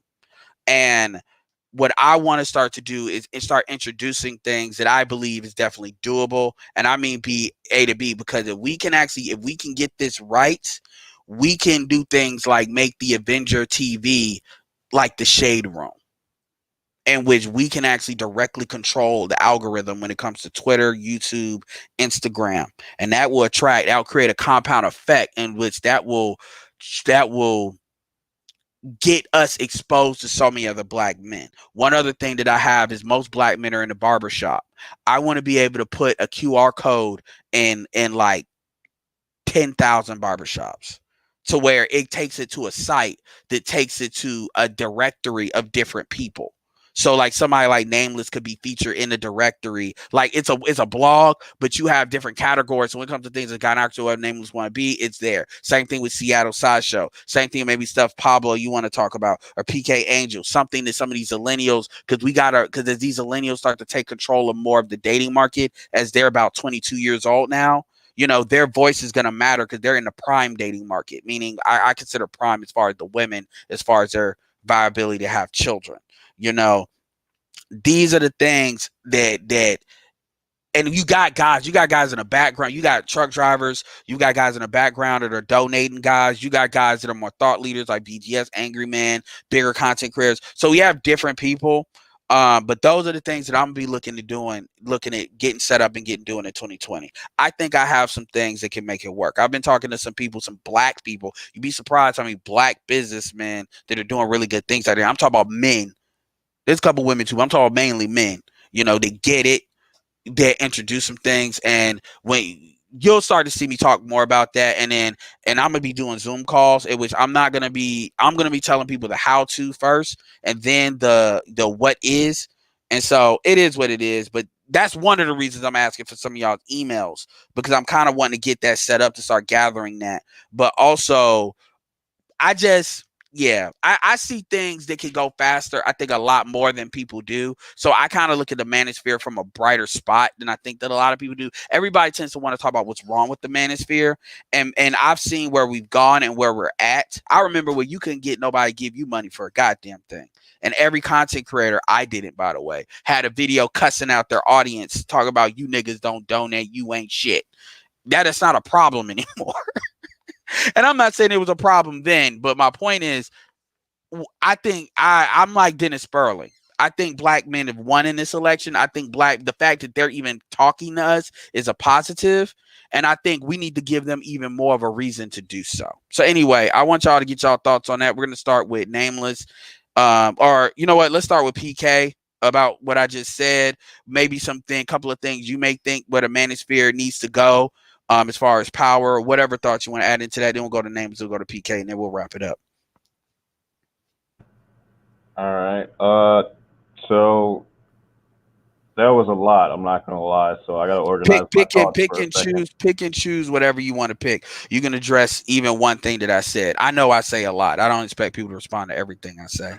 Yeah, I try to compartmentalize. I try to break it down like point by point, but I need a second to kind of figure this out. Okay, absolutely. So Pablo, whatever, basically it's the thing I want you to focus on more than anything is where would you like to see the manosphere go? What are some of the moves you like to see the manosphere do? Just focus on that, if anything. Well, I say that I enjoy the diversity of the manosphere. I mean, I enjoy the diversity of it. There's a reason that I like to listen to you go on a 10-minute tirade, because not every situation can be explained briefly. Some things need to go in depth and go on, right? There's a reason I enjoy Kevin, because sometimes we need to be dressed up. We need to be sharp. We need to be ultra presentable to the mainstream, right? There's a reason I like Angry Man, right? I need it rough, rugged, and raw sometime, right? There's a reason. Yeah, there's a reason I listen to Obsidian. I need to get a good laugh sometimes. Sometimes I need some shenanigans. Yeah, them nigga commercials, man. That's some cold shit. So I need all of that. You want me to just pick one and just live with that forever? No, I can't do that. Yeah. I mean, honestly, Obsidian, a good idea for Obsidian to promote his channel, and that's something I would actually work with him on if I get the ability to do so, is to create an Instagram channel around those nigga commercials, because he can actually pay bigger if he were willing to do this, and I would even be willing to put this out there. He could actually pay bigger comedians to like react to his shit. Yeah. Whether it's black men or black women. Mm-hmm. Because it's from the vein of comedy, and some of them are, again, it's equal opportunity with him when it comes to men and women too. Yeah. And that shit, I'm telling you, that's some, he does. I don't think he understands what he has with that. He really doesn't. But shit like that is kind of like one of the things I would like to say. I could actually put a channel with this. Let's send some people here, even if you don't like Obsidian, like just subscribe to it. Like as far as the Instagram, get it up there a little bit with the algorithm, see what it gets, because Instagram video is being pushed by Instagram because they're trying to compete with YouTube, but they're pushing that. So, and that's something that can kind of help him, but it also helps the space, because it's I don't believe completely in trickle down, but I do believe it can work to a certain extent when it comes to algorithm. Yeah. So anyway. I dropped my email. I dropped my email in I saw that StreamYard chat. So if you want it. And yes, y'all, I'm not gonna take your email. I'm not gonna do some RBR shit. Like, y'all are not gonna hear from me every day or something like that. This is gonna be a one-way communication with me and you. It may be something where I send y'all to my Telegram or like my Facebook, stuff like that. Is me getting better about that. So no, I'm not gonna fuck with your emails, because I don't like when people do that to me. So it is gonna be just a one-way communication. I'm not giving them to anybody or anything like that. So I appreciate y'all, but no, I respect y'all shit. Remember, I got a reputation to protect in here too, and I don't need a whole bunch of people saying Edward spam. I can't spam block him, like blah blah. That's So well, we gotta begin to trust each other at some point in time. You understand what I'm saying? We gotta extend each other some trust. Now if you fuck it up, then that's another thing. Exactly. I'm gonna extend it to you until you do something else. You can say, you know what you sound like? You sound like off of Scarface. You're like, don't ever fuck me. And then the one time a Scarface thought, because that dude had a British accent, he could play around, all them motherfuckers came in. It gotta be. So I got you, man. But no, this is not a video. This is not putting you all in an email list to send you shit. No, I will be emailing you all individually, like talking to you all, and then whatever comes from that. So FYI. So this is not me. No. So anyway, Nameless. You guys pretty much covered it. What you're talking about is improving the circulation of the sphere. It's not only needed, it's going to happen anyway. And it is happening in a lot of different ways. I know a lot of different constellations in the sphere have already started swapping contact information and started working on projects outside the sphere. But I think the important thing is that people can benefit just in general. The newer folks coming in here, because they're going to have questions. We're going to get these folks that are observing casually. They're half-ass reading the stuff, and they're walking in with the same gynocratic vanilla responses. And when they can sit here and have a list of content creators that have a lot of routine forms that break that down thoroughly already, it helps progress the narrative in a way that the barbershop used to.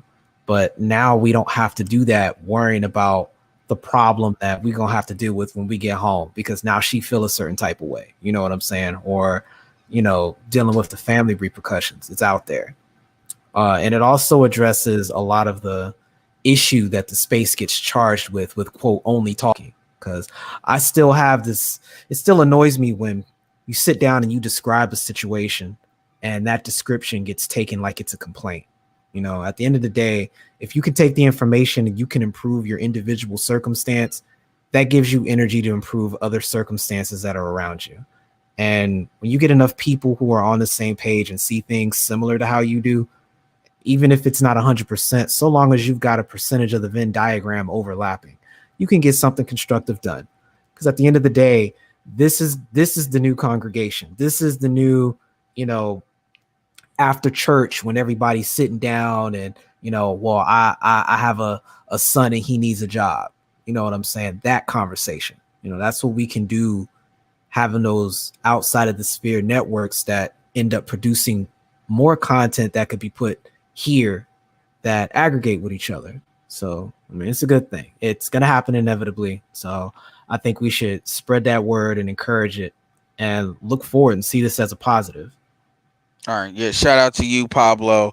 And yeah, before I get PK in, like I said, man, when you look at stuff like sport, like even if you look at just stuff that targeted black men, there is so many different levels. And it's I kind of look at the manosphere is kind of like a solar system that's like hidden in a nebula. There's ways to extend your force without necessarily changing what the manosphere is. There's a way to evolve it and not change it. There is like, when I say change, it changed fundamentally what it was about, which is the empowerment of black heterosexual black men individually as well as collectively. And when I say collectively, I mean like network wise. And there's ways to protect that. And there's ways to do it. And when I look at a lot of stuff that's going on, a lot of it comes down to money. Like a lot of people can say, "Oh, well, I don't agree with what City is doing when it comes to pro." A lot of that shit comes from money. If he had the money, the economics to back in the space to back, and that's not blaming anybody at all, because you all don't owe nobody shit. But what I'm saying is, if there was an economic mechanism and O'Shea has alluded to this too, when it comes to people that's like written against black men, if there was an economic mechanism to punish people for doing that and reward others, we wouldn't have that problem. Part of the reason Ice Cube can do what he does is because he's protected his economics to the point where he's not solely dependent on Hollywood like that. So he has the room to do that. Versus you saw what happened with Snoop Dogg, somebody that has or should have the same amount of money, but because he still wants to do commercial, I'm not blaming. I'm just saying he wants to do commercials with insurance companies. He doesn't want to be locked out of that market. So because he hasn't diversified, he was on the kitty table, like on Four Brothers, talking to a chick that you turned out what she was fucking doing that whole time. She looking at him. You like looking up at him like she had the moral ability to judge him. That's the type of shit we got to deal with and tolerate. So your greatest power is your power of choice. And your greatest, and that has to have an economic foundation in it. If anything you've learned, if you don't learn anything about white supremacy, learn that. And the reason why it's harder for white supremacy to target you as an individual is because it's not meant to.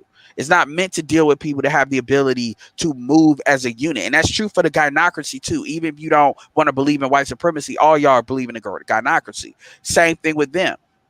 It was one thing that was said on Roger Report where they were talking about, well, you need to own land and own farm and all of this because it's harder for women to control you in that way. Now, I understand. I agree with them on the owning land and shit. But at the same time, it's like you don't need to own a farm to remove a black woman's ability to control you or control what you do.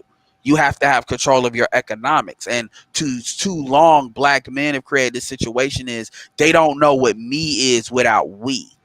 They don't. They can't separate it. They can't. Blackness that we were talking about earlier. Exactly. So they can't say I gotta be good so I can help them.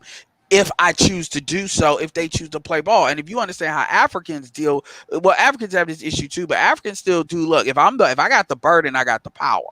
Ain't no I'm gonna have all the burden and I ain't got no say so. Only black men believe there's nobility in that. So it's really time. And I've always held back on stuff like that because I wanted to make sure if I started to introduce stuff like that, I wanted to do it right. I've always looked at in this space, I got one chance to do that because I know how people are. And I am not gonna be the dude that motherfuckers are just gonna be and then I got some stuff that I got some stuff, and I've thought a long time about what I'm gonna do and how I'm gonna do it and how I go about doing it. So anyway, PK, what you got? Also, real quick, I'm about to bounce. I gotta get ready for another major live stream. But thanks for having me up. Salute to you, PK. Salute to the chat. We'll definitely chop it up, fam. Absolutely, much appreciated, man. All right, peace out. Mm-hmm. So, what's up, PK? So what's up, man? Yeah.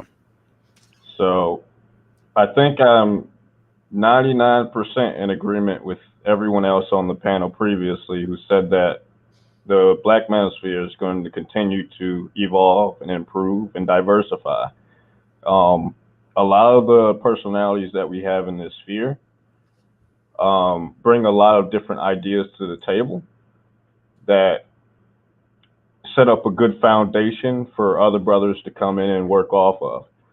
Obviously, when we speak to things that people want out of the manosphere, they are free to come in and attempt to forge their own pathway be within what you this. want to see. Right. To attempt to be the change that they wish to see in this space. It's something that I'm going to attempt to do quite shortly.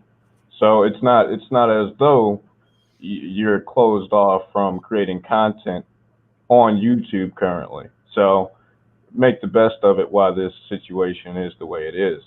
Um, and as far as all the other people that were mentioned before, as we begin to diversify our thought and bring new ideas to the table, you're going to have people like Kevin Samuels and other large individuals get brought into this sphere, because the truth is that our ideas tend to overlap with one another. It isn't in a box like a lot of people want to make it out to be. There's no singular idea that you can specifically attack without going through our eggheads now. Okay, we got people in this sphere who have done the research, who are going through the history and bringing it all out to you.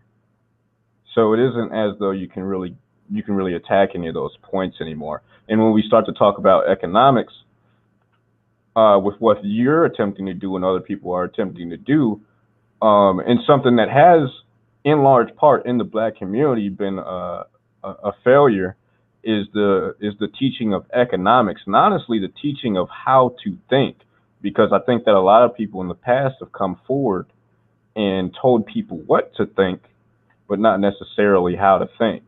And so that's something that I'm going to be focusing on, and it seems like you're going to be handling the economic issues.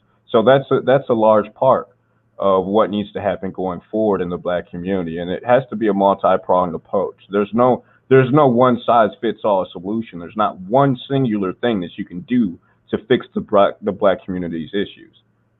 It has to be multifaceted, and we're not a flat people.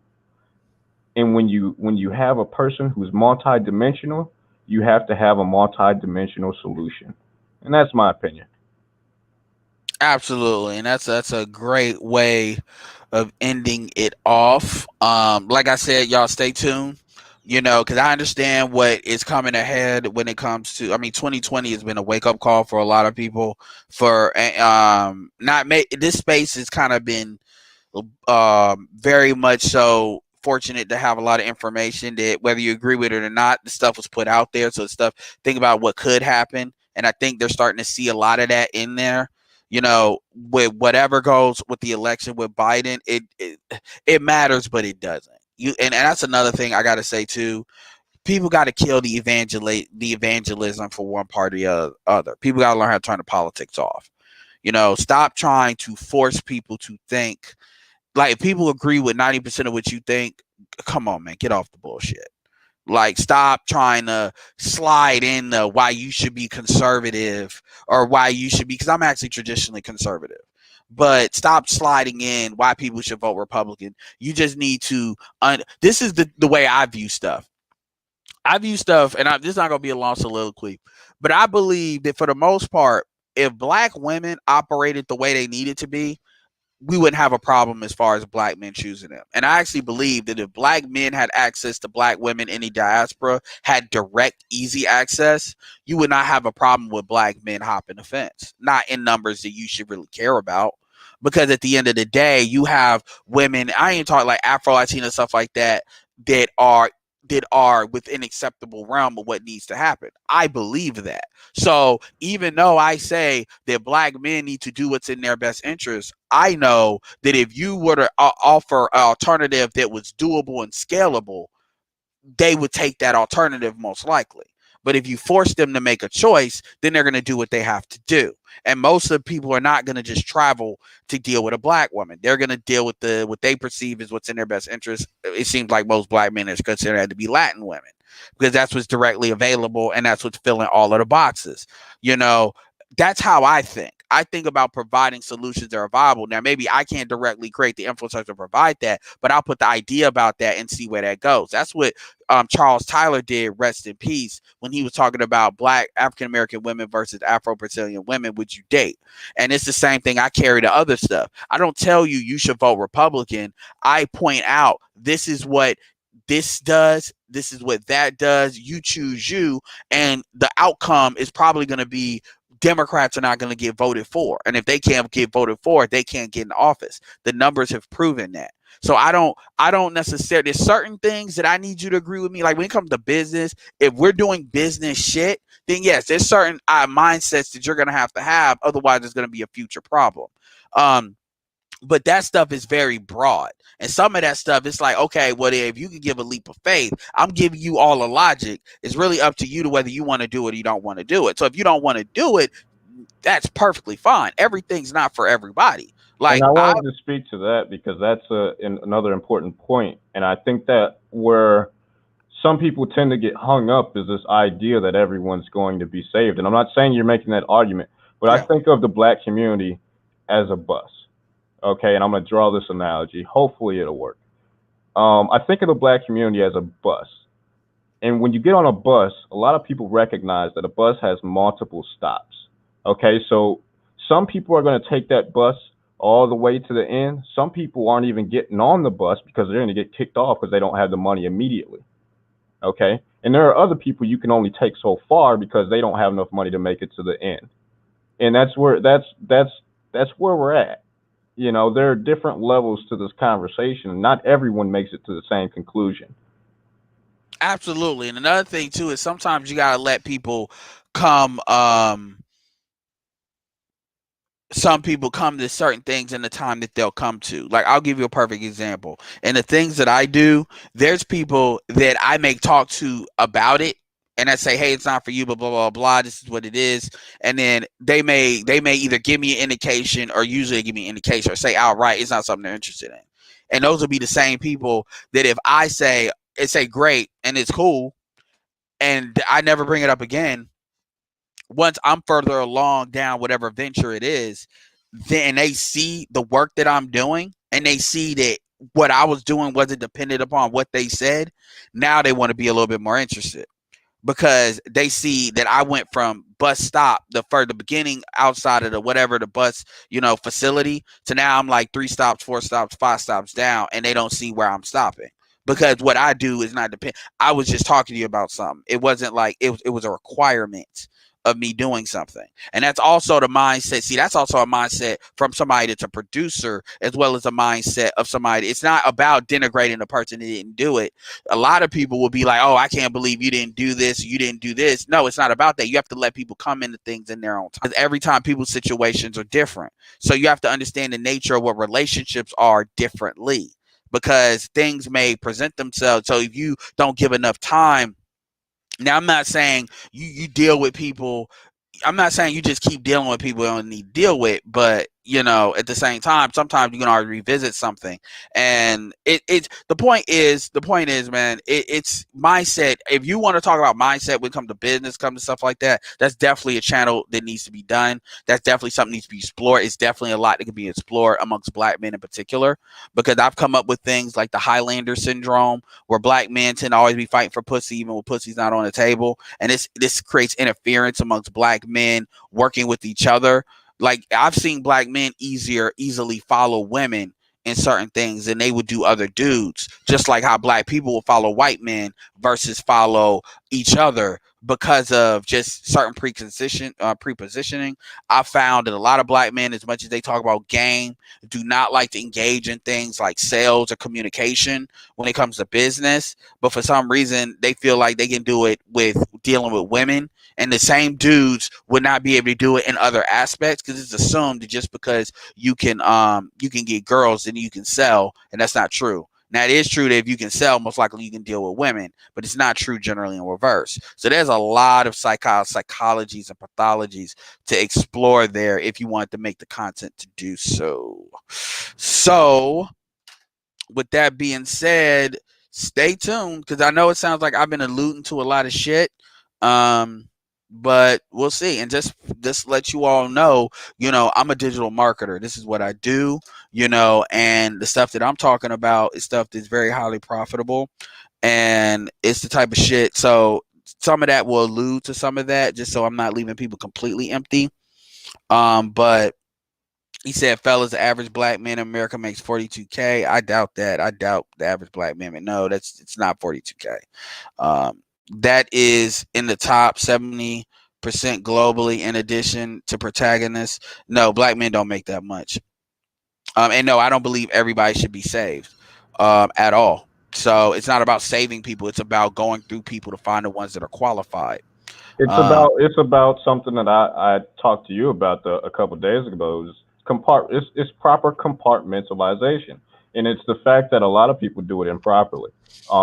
Because these people, unfortunately, they went to school and they got schooled. They didn't get taught. They didn't learn how to think. Okay, so That's the true. issue is School doesn't teach. The person system doesn't teach you how to think. Go ahead. right, and so these people end up having an issue where they end up compartmentalizing improperly. They believe that if you don't fit into the box properly, then there's no use for you whatsoever. That isn't the right way to look at it. That's not how you look at. That's not what any other culture does, and that's because a lot of these people are privately taken aside and taught how to think. It's part of the reason that they don't teach economics in America anymore, and a lot it's intentional.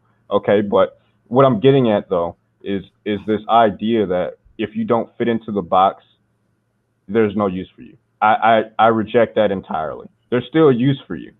You just won't fit into that box though, and we might not necessarily be getting off at the same stop by the end of this bus ride. But Oh there's yeah, still use yep. for you.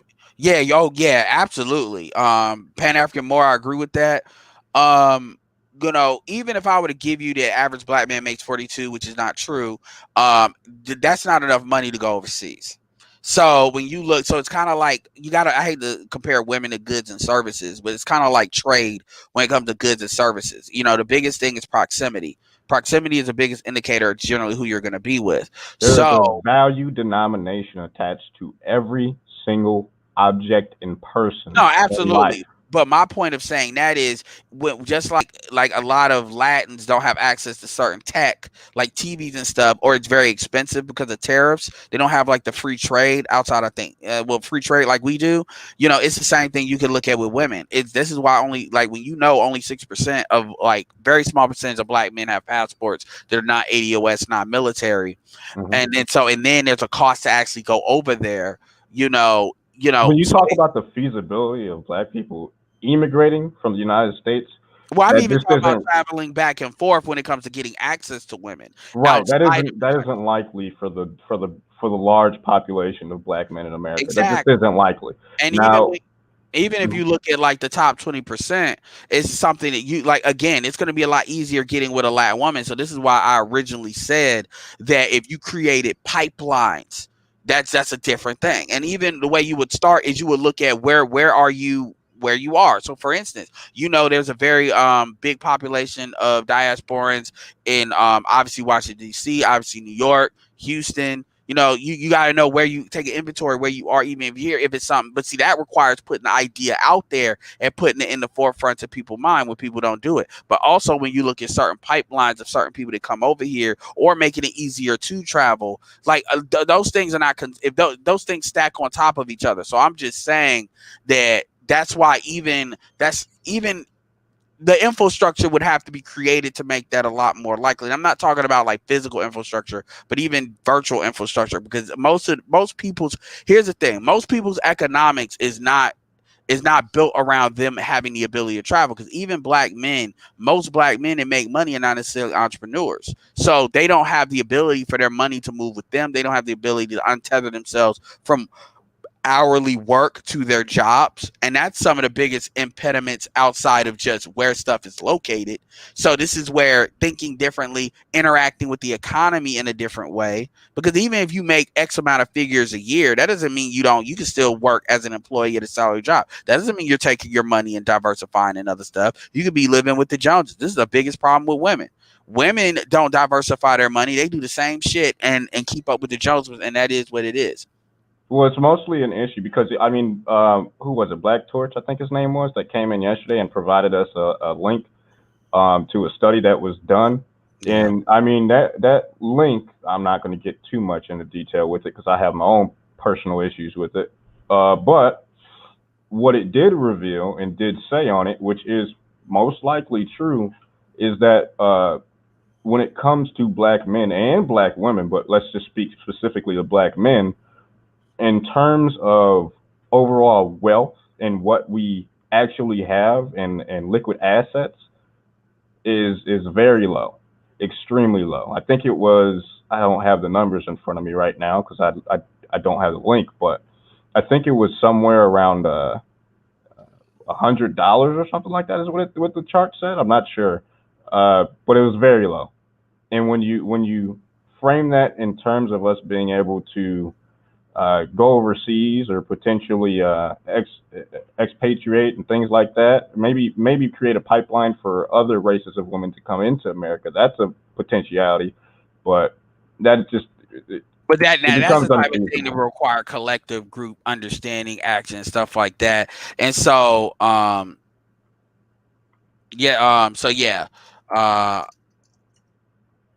I mean that's just the type of stuff. But anyway, again, that like a channel that I like, you all should all check out Passport Heavy with Jabril. This is a guy that runs an ad agency as well, and he does videos as far as like travel, and I mean he does the best videos out there. His shit is better than what you see on TV, but it takes a lot for him to do those videos. I've been told that those videos are like 30,000 a piece, and so he's built a channel around it, and it's the kind of thing. Yeah, just check that out. But anyway, I appreciate all y'all that emailed me, taking faith. I know it's just an email. I'm not, like I said, I'm not going to spam y'all or anything. Appreciate that, Timothy. And like I said, this is going to be the type of stuff that I promote a lot harder on my Classic Black Men channel. That's another thing. Make sure I will be sharing that in my community tab. So, in fact, let me see if I can pull it up right now. I should have the link ready rather than being stupid. But even when it comes to stuff like gaming, there's a lot of things that black men can do that doesn't have to be heavy. That's why it's important to everybody to not be absolutely hardcore about this stuff, because you need like buffers. Everybody can't be like a flamethrower. You know what I'm saying? Because everybody's got to kind of absorb this information in due time, and sometimes people, you gotta have levels to it, because that's what creates a sophistication. And when I say that, I'm not trying to tell nobody what to do, but there's certain people that they have a certain level of comfort when it comes to how they communicate this information. You know what I'm saying? They're not gonna all be like flamethrowers, and I don't consider myself a flamethrower, but man, what the fuck? Hold on one second.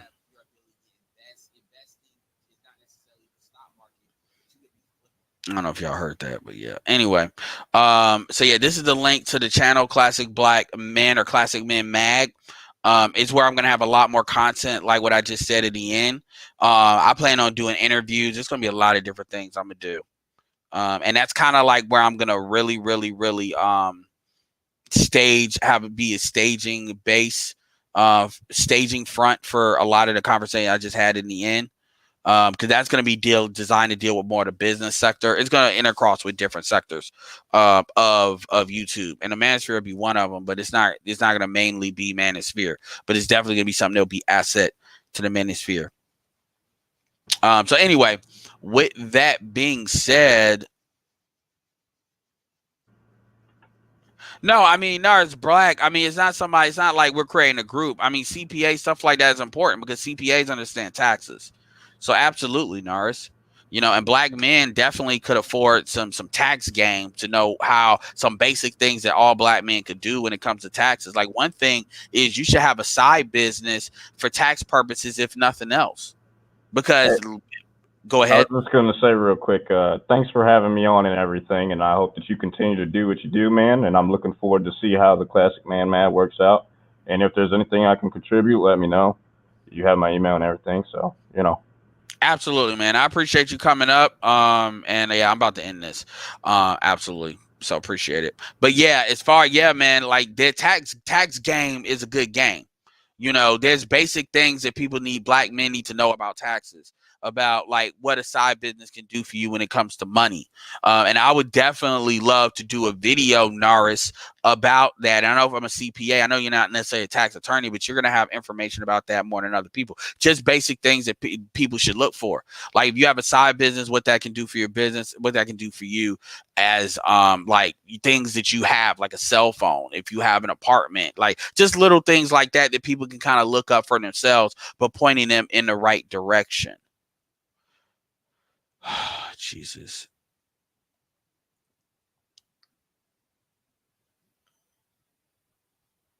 Marco, if you abuse this wrench, you know, and I don't want to hear nobody else when it comes to wrench. Yeah, Black Torch, what up? You kind of came in late. I'm actually about to end it. But it's been a theme where everybody's been I've been asking everybody to email me. So Black Torch, make sure you email me. My email is being put in here below. And yeah, Norris, email me, man, because absolutely, there's definitely going to be a need for stuff like that. So especially what I'm trying to do, I'm definitely into because I want practical stuff.